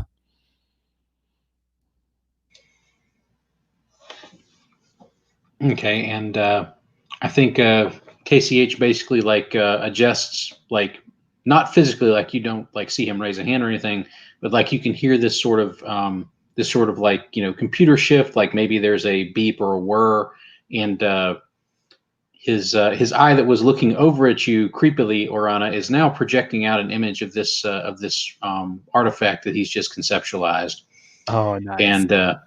And KCH says, I believe the derelict vessel we're approaching contains this device, which is generating its particular void field. Orana, if you could, while I'm piloting the ship, access any additional records or anything that might give us a clue as to exactly what we might be dealing with here and how to approach approach it safely, that would be beneficial. I mean, are you sure we don't just want to shoot it out of the sky? That may be an option depending on its particular void field, but we need to know that before we fire. Some void fields can be disrupted without other effect by disrupting the physical structure that's containing them, and they simply disperse back into the void itself. And some things react violently to having the physical containment structure damaged in any way, shape, or form, and violently disrupt all other matter in the vicinity in ways which I don't believe that you would appreciate me elucidating for you after you've obviously imbibed a significant amount of fermented beverage. All right, so I'm going to say, as this conversation's playing out in the cockpit between Orana and KCH-22, Ulysses, you were replacing the kind of powerful armament in the crate that you found it. Yes. Yeah. I think this is where you feel that the void field KCH is describing is reaching out, and like a prickle extends from that scar on your neck, right? And I'm going to ask you to keep it together or be briefly under the sway of this space oddity.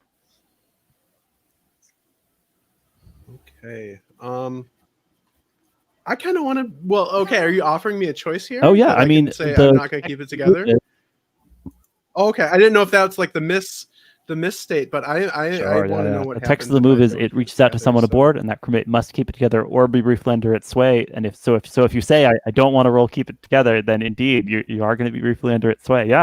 Yeah. So we like Ulysses kind of like propelled by this strange force that almost kind of like almost like jerks your arm up, like yanking on a mannequin strings or something.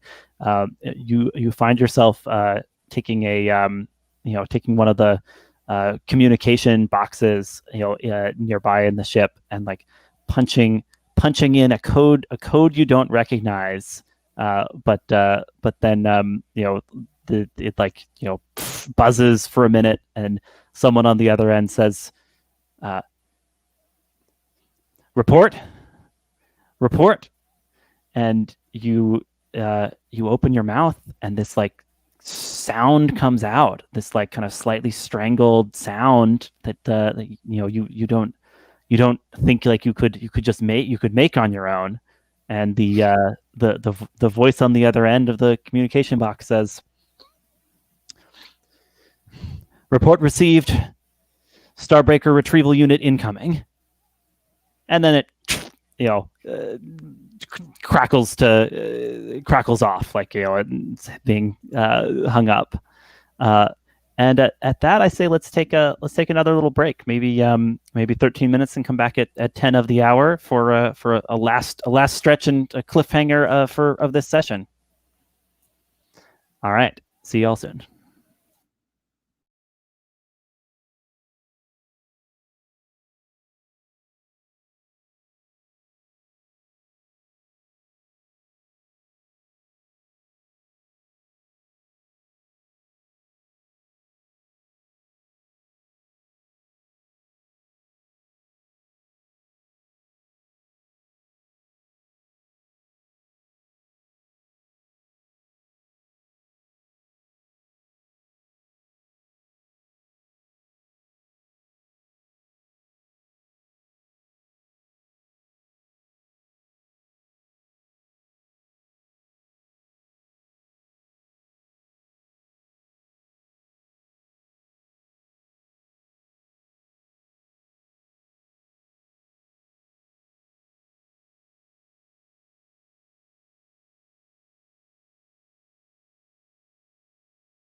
All right. Before we get back into play, I want to check if there's experience to mark here. I wonder if that scene with Ulysses and Orana has left has made you guys feel like there should be experience tokens handed out. Like Ulysses, you feel like that was a significant interaction? Yeah, definitely. I can't decide whether it's like trust or tension though. I think like there's an element of like shared experience, and that would kind of go either way. I don't know. Orana, what's most interesting to you? I don't know. I'm kind of in the same boat. I feel like it's either like trust on Orana's end, tension on Ulysses' end, and like a miscommunication, or 50-50. Yeah, well, kind of how this works is, if you agree that it was a significant moment, then each of you decides what to mark for the other, right? Whether so Orana, you would choose whether to mark the trust or the tension box for Ulysses to represent how Orana is feeling about Ulysses. Okay.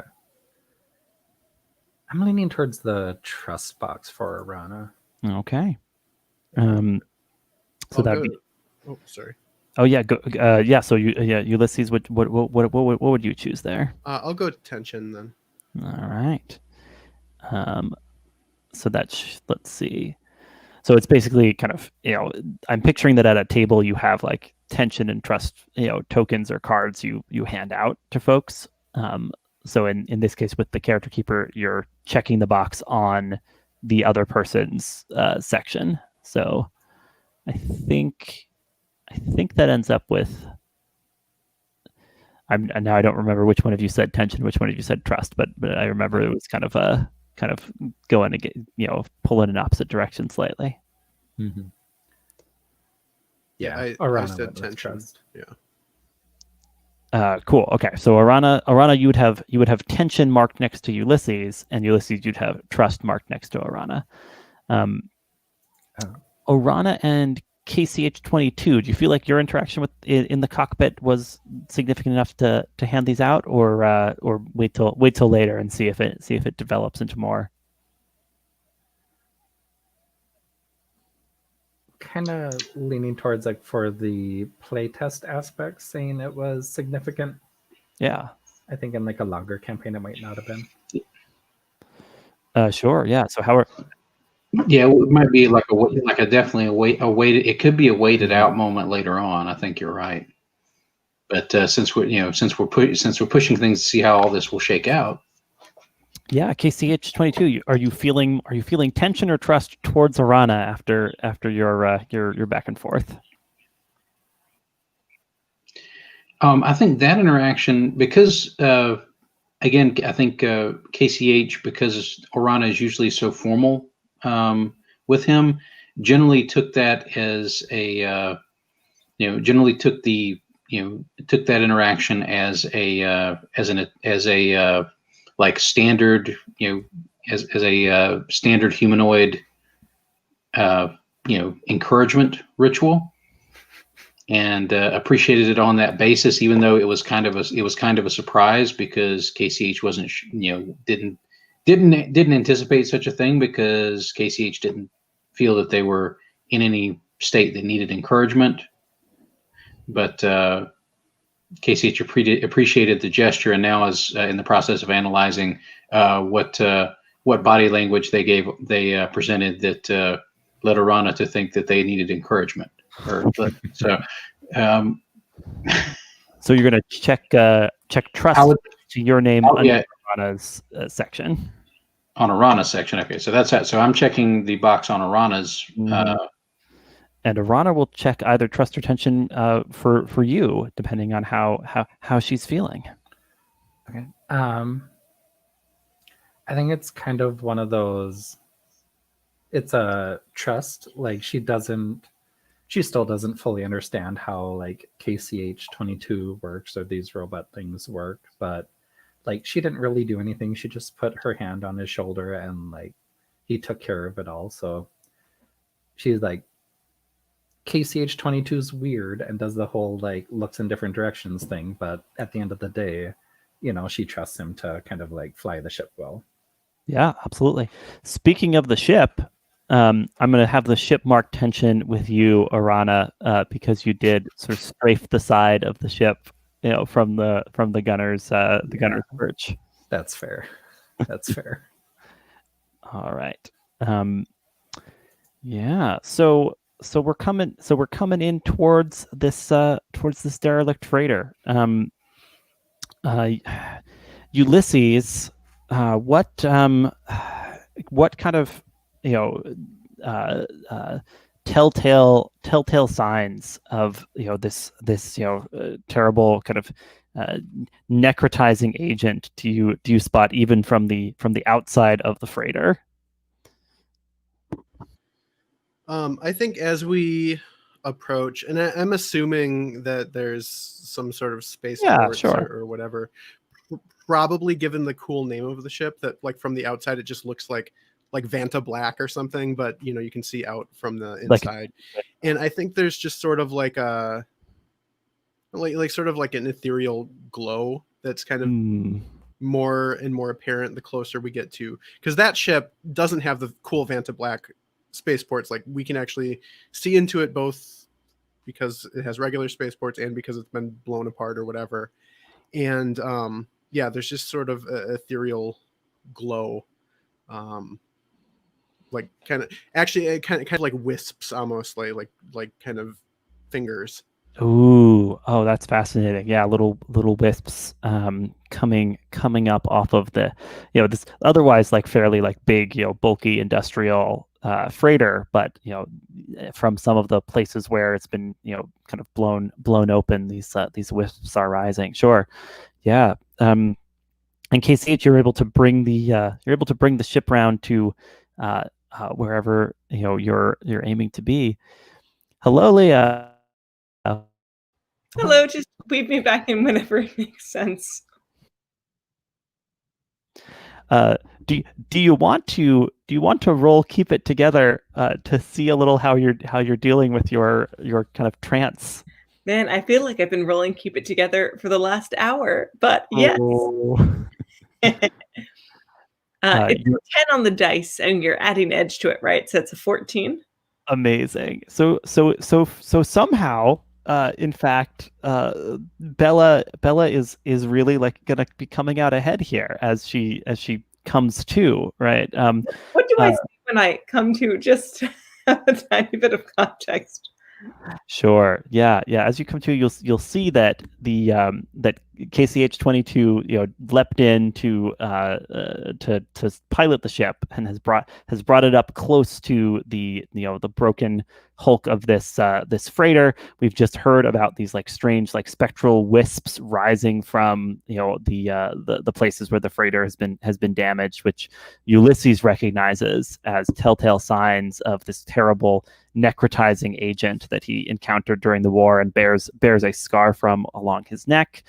Orana blanched at seeing this because her family had something to do with this project, but you missed that part. Orana is no longer looking at Ulysses because Ulysses has gone, you know, to do probably non-traitorous things elsewhere in the vessel, while Orana has been chatting with the KCH-22 over your, you know, somewhat unconscious form. And yeah, does that sound like a good, you know, sort of sense of what Bela would be starting to see as she wakes up? Well, KCH was doing that weird eyeball projection of the pyramidal object. Perfect. Seems that I think you had told me. Was it you that told me it was a Starbreaker artifact? Was that part of my answer to the question, or was that an answer to somebody else's question? No, you're totally right. KCH got to have a sense as he approached a space oddity here. He got to have a sense of what was projecting a void field within this freighter, and he saw a metal pyramid covered in Starbreaker cult runes. All right. Well, I get to ask one question before the baby is making noise again. So I want to know, like, how can these spirits be brought to full peace? And I would like to receive my answer in the form of like me, like looking in horror at them and going like, these people, how can they be restored to peace? And then have one of the wisps just fly into me and then to speak the answer to this question out loud. And then probably to pass out one more time and hope that I'm luckier on bedtime next week. Fair enough. So the question is how can the people aboard the ship be put to rest? Yeah. Yeah, and then you channel the answer with such that your crew will hear. Yeah. The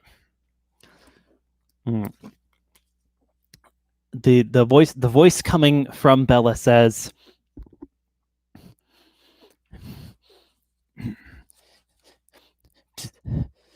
destroy the device or take it far away from us, and we will finally be able to rest. Right, Bela once again kind of collapses bonelessly, and this time, like, there's no dignity to it. Just as she urged earlier, she like falls half over a chair and comes to rest slightly upside down. And now I'm going to try and lay someone else to rest. Probably see you next week, guys. Thank you. Okay, so we've got that. We've got a hard-won insight from Bela Tarkar, as you've arrived, at this freighter.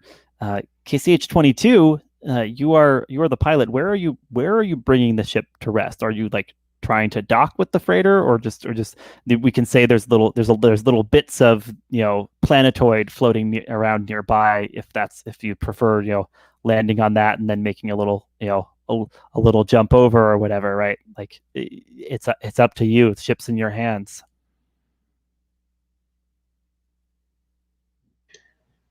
I think because the structural integrity of this other freighter does not seem to be something that I would want to risk, our ship directly physically interacting with, because it doesn't have any internal integrity. Like the airlocks may not function.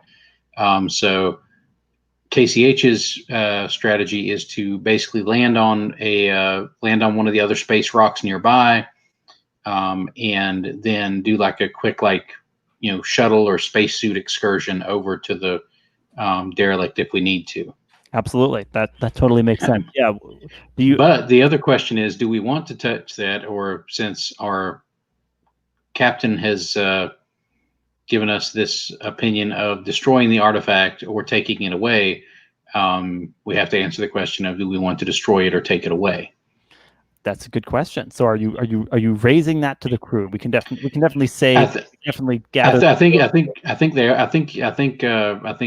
KCH is basically relaying, and of course, like replaying the captain's little speech verbatim, because obviously KCH is always recording for study of human habits and voice patterns. And puts that question to the other members of the crew. This artifact is doing some sort of long-term psychological damage or physical damage or metaphysical damage to whatever is left of the crew of that vessel, per the captain. Our options to cure that are to destroy the artifact or to remove it and take it far away from the structure of the vessel. Yes, I think Ulysses kind of wanders in through all of that. I think, feeling that tendril like actually coming into the ship and going into our captain sort of both drew him in that direction and also kind of repulsed him. And he definitely does not share what happened. No, 100% does not share what happened. He has memory of it though, right? Like he was kind of conscious during it, but just not in control. Mm-hmm. And I think he just says that fucking thing is not coming in this ship. We need to destroy it. Okay, now. Yes. Now, I can't say I disagree with that assessment. void artifacts are inherently dangerous when especially when they have been engineered by religious cults of questionable judgment.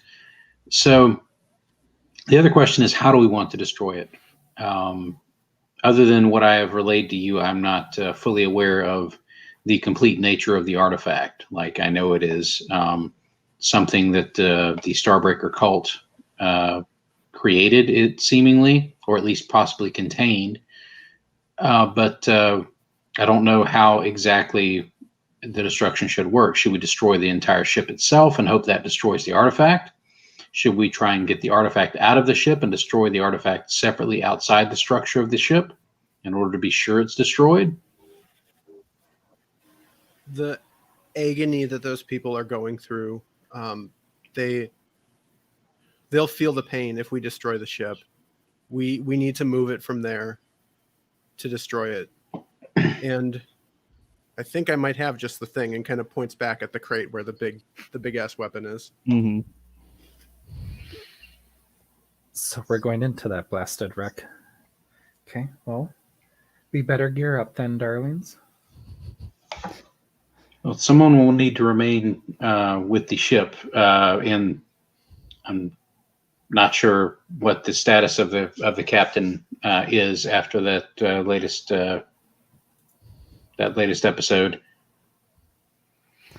Are you suggesting the captain staying aboard the ship, or are you suggesting someone needs to stay with the captain aboard the ship? I'm not sure. The captain doesn't seem to be conscious, so I'm not sure the captain is in the best position to mind the ship. Unless we're saying the captain sort of regains consciousness and just sort of fades into the background. Yeah, we'll say we can retcon this as need be next week, right? Let's say Bela like wakes up enough to be trusted on her own, but agrees that she's like too drained by the channeling she's just done to go aboard the freighter. Yeah. Oh yeah, Ulysses. So is this a place where maybe I could patch something up to like rig up like an autopilot or something, or like I don't know, like something that at least like keeps the ship sort of safe. So yeah, absolutely. Just because you are a mechanic. Yeah. Tell me a little about your approach here. Well, I think that Ulysses is consistently like flabbergasted by the ship with its like black panels that have no markings, and but it's sort of figured like the right kind of places to punch and elbow, and has found some like wiring and stuff. And I think that he goes to the like the in the bridge or the cockpit, the main kind of control panel, and I almost envision it like hot wiring an old car or something, right? Like kind of reaches underneath and just like grabs a bunch of wires and kind of like pulls them, and then like ties a couple other ones together. And this is definitely something he's done on this ship before, but I don't know that anyone else has seen him do this before. But I think it's sort of like so we can keep the ship running, and also I don't know if there's like security measures that are engaged where it's like partially cloaked or something like that, where so when anyone else gets here, because we were being chased before, it's not an active target, I guess. There's not a big bullseye on it. Awesome. Okay. So, yeah. So you're kind of messing around with the mechanisms. Not using the like fancy control panels, but like getting underneath them to mess with things in order to like jury rig a thing where the ship will kind of cloak if something approaches, basically, like if something ship size approaches, the ship will like activate some layer of defense and camouflage. Yeah, it's like super not an elegant solution, but it, depending on this roll, I guess works. And because I have mechanic, I roll savvy instead of warm. Yeah. I think my savvy is 1. Jeez. Oh dear. On a miss, your schematic approach missed something truly fundamental. Both of you mark a stat. I'm so sorry. And that was a 4. Wow. I'm so sorry the captain's not like able to actively intervene because the special captain ability is like, is like able to like boost a miss to a hit, regardless of whether it's on the edge or not. But that's all right. We'll just hope we have more captain around next time. Yeah, on a miss, your schematic approach missed something truly fundamental. Both of you mark a stat. Yeah, so like what? So like what? How does the ship kind of fight back as you're trying to set up this this sort of impromptu function here? I think kind of the lights like flicker on and off, and like immediately like the main, well, not immediately, but like the main power kind of goes out, and it maybe takes longer than it should for like the backup generator to go on. And it's definitely a situation now that we're operating with like limited life support. All right, I'm marking a stat for the ship. I'm marking the ship's tough because I think we've despite you get something to work. You feel like yes, it will be able to like cloak itself, but you worry the weapons might not be fully online. Given all the like strange connections between different subsystems this thing has. And did you choose a stat yourself to mark, Ulysses? Yeah, I marked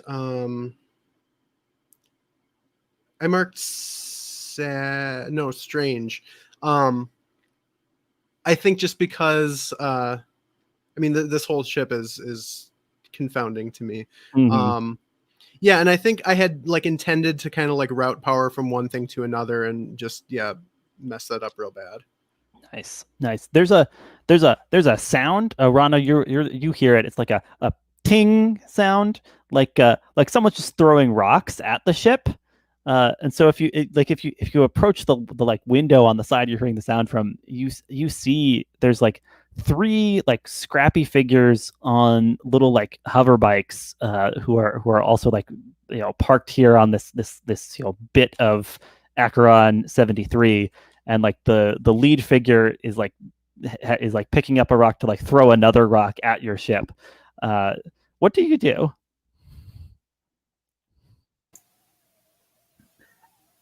I think she would respond with kind of like a little bit of her enforcer taking over and maybe target the like ship's weapon systems at the people and say like through the comm system or whatever, if you scratch the hull, I will scratch you back.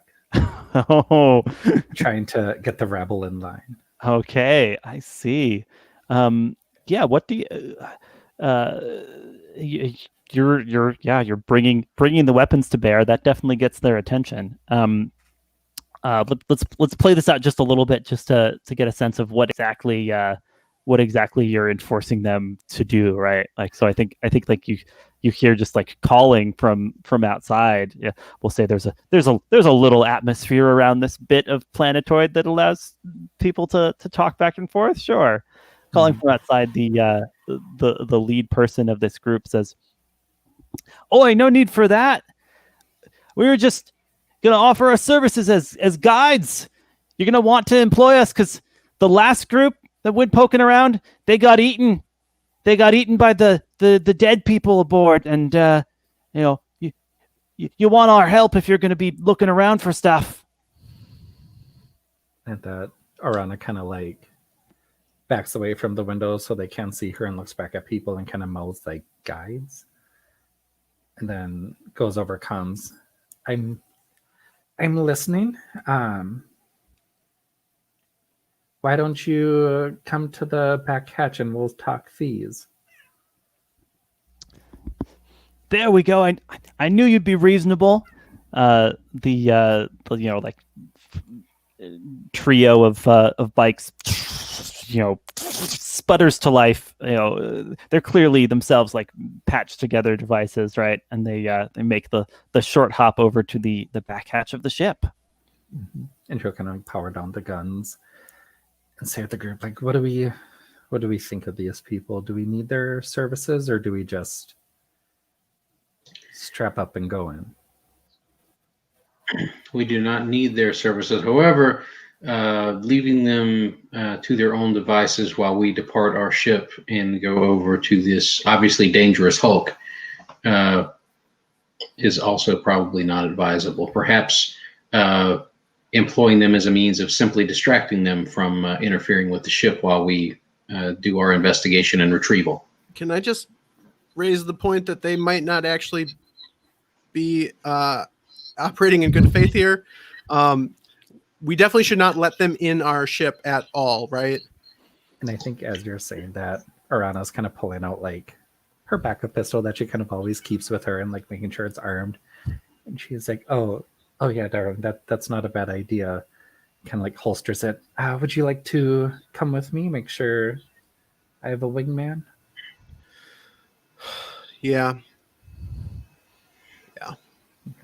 Nice. So I am confused by this wingman reference. I have heard that reference before, but my archival data indicates that it is inappropriate for this situation. Unless I am misunderstanding, Orana, your attempted interaction with these individuals. And at that, she just kind of like rubs her temple, looks longingly at like the shattered wine glass that's on the ground, and says, if we survive this thing, we'll upgrade your archival data in the future and watch some movies. In the meantime, I want someone who will have my back in the matter. Right. Should we meet them with weapons ready? Yes, as with any business arrangement, weapons ready but not seen. And you start to see like KCH, the arms start to like branch out and go into like weapons mode, and they're like, oh, and you like. Mm-hmm. Beautiful. Yeah. Okay. So you guys are opening up the back hatch of your ship to see your negotiating partners here. The one in the lead, the spokesperson, is this young woman with goggles and kind of stained mechanic type uniform. Behind her on the other two bikes are two bigger big toughs. One looks human, one looks like a big industrial robot. And so she says, "Oi, I'm Kesla. This is Sinew and Syntax. If you agree to split half your take, we'll help you get through the freighter without running afoul of the walkers in there." Well, pleasure to make your acquaintance, but you have to be joking if you think we're splitting half our take. We have no problem with a few walkers in there. We just want to get there and back as quick as possible. 70-30. The Avengers had problems with what's in there. Yes, well, the others didn't have our crew here. 70-30. Nice. Do you want to roll Enforcer to get them to agree to that deal? Yeah, sure. So, and I think Orana is kind of basically like taking after what she's seen her like parents do in deals, and is probably doing the talking, and then maybe carelessly like lifts her jacket to kind of like brandish a gun, do a little like intimidation as she is like trying to talk business. Little show of force. Mm-hmm. And that is a 7 total. Okay. Yeah. So. On a hit, they hop to it. On a 7 to 9, there are murmurs of dissent, and the gang may fall apart when pressed. So yeah. So I think, as you say, like 70-30, like the man she introduced as Syntax, just like like audibly like guffaws, and the robot kind of like turns to him and like says something in like a a little like binary buzz that like only KCH necessarily picks up on, which is like just wait, Kesla knows what she's doing, right? Something like that. And but Kesla says, sure, 70-30, that seems fair given what your crew is packing. We'll just make sure you don't fall afoul of any of the traps and tribulations we've spotted in our own perambulation through the freighter. And then they like she'll like pat the back of her hover bike and say, "You want to lift over?" And Orana kind of like looks at the mucky ground and is like, "I thought you'd never ask. Give us a second. We'll grab our gear and meet you out here." All right. Ulysses, you were inclined not to be trusting. I don't know if you want to like eyeball these folks or do anything else before we. Yeah, I was thinking. Would this be like scanning my surroundings? That seems legit to me. Yeah. Okay. And I think KCH will relay the information that the part that he was able to overhear from the machine through our private comms. To his, because he doesn't have to sub-vocalize or anything for the comms to pick it up, so it's just like directly. It's like this is what their robotic companion indicated. Nice. So that you're, yeah, great. So you're all on the same page there. All right. So this is plus savvy. Yeah, and like, is this just kind of like looking them over, taking in the situation, trying to get? Yeah, I think taking in the situation, also kind of like looking, as with my military experience, like looking for traps. People like see if there's maybe an ambush here, if there's anyone like hiding behind other asteroids or rocks or whatever. Even kind of like trying to take in like the bikes and whatever I can about them. Just taking as much of the scene as I can, I suppose. Absolutely. Yeah. So I removed the dice from the thing and put them back in so that hopefully I'm not cursed anymore. We'll see. There we go. Good idea. All right. So that's a 10. Oh, fantastic. On a 10, you get 2 questions from the Scan Your Surroundings list. All right. What's the greatest danger? Yeah.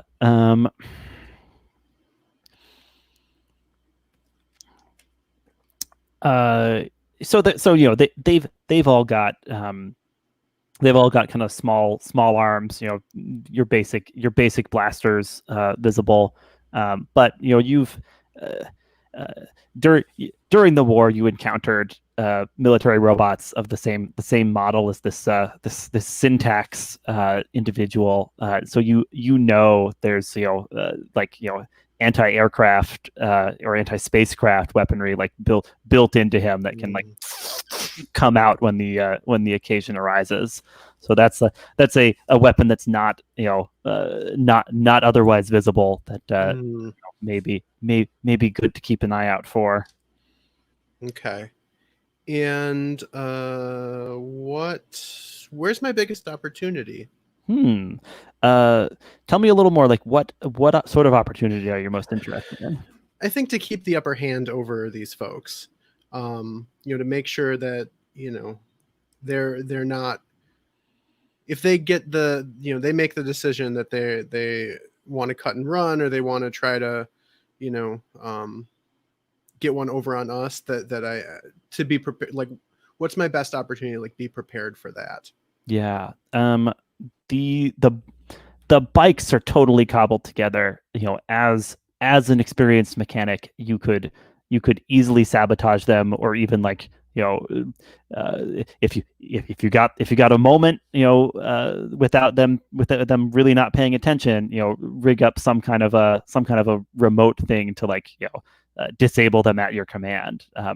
So that there's definitely an opportunity there. I'll say jot these answers down somewhere so that we don't forget that thanks to this move, you can roll with advantage when you act on these answers.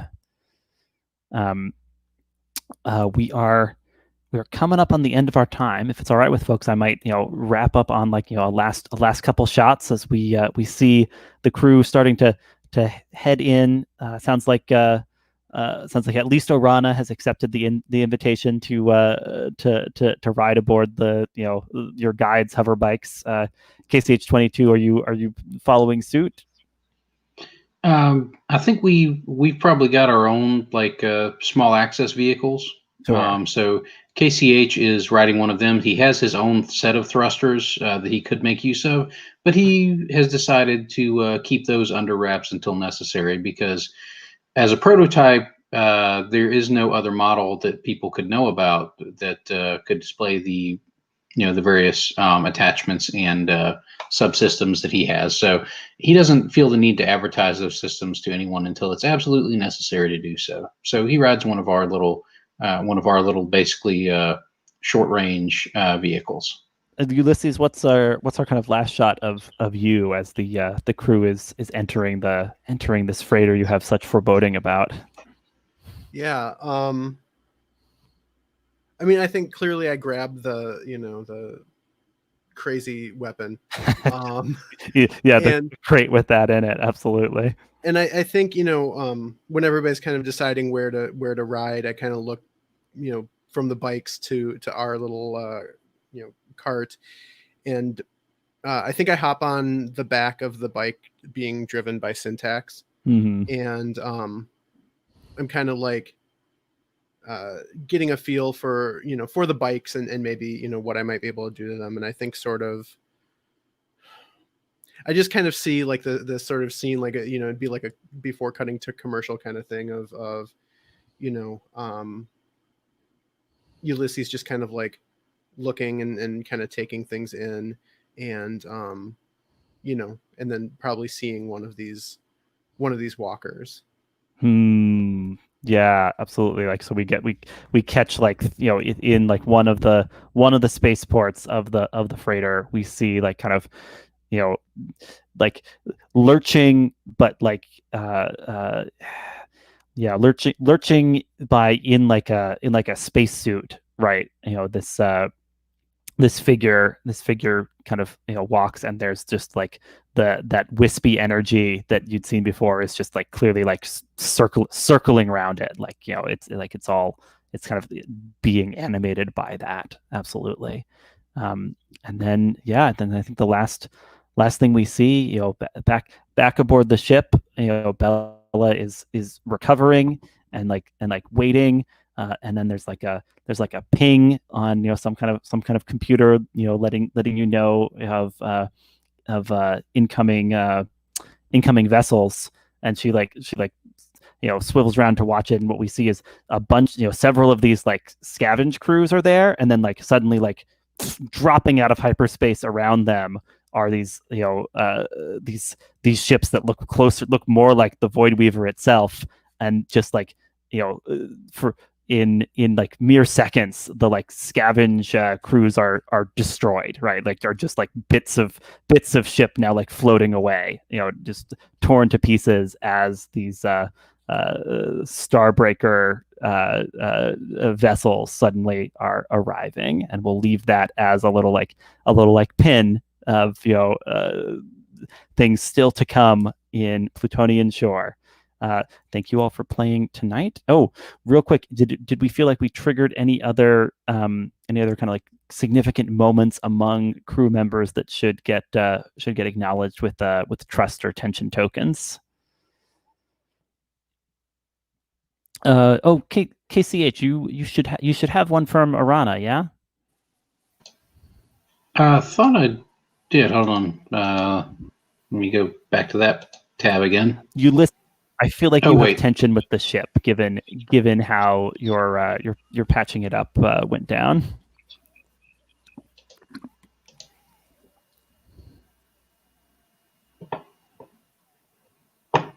Nice, and we have KCH and Orana. I guess we haven't seen a big interaction between Ulysses and KCH yet.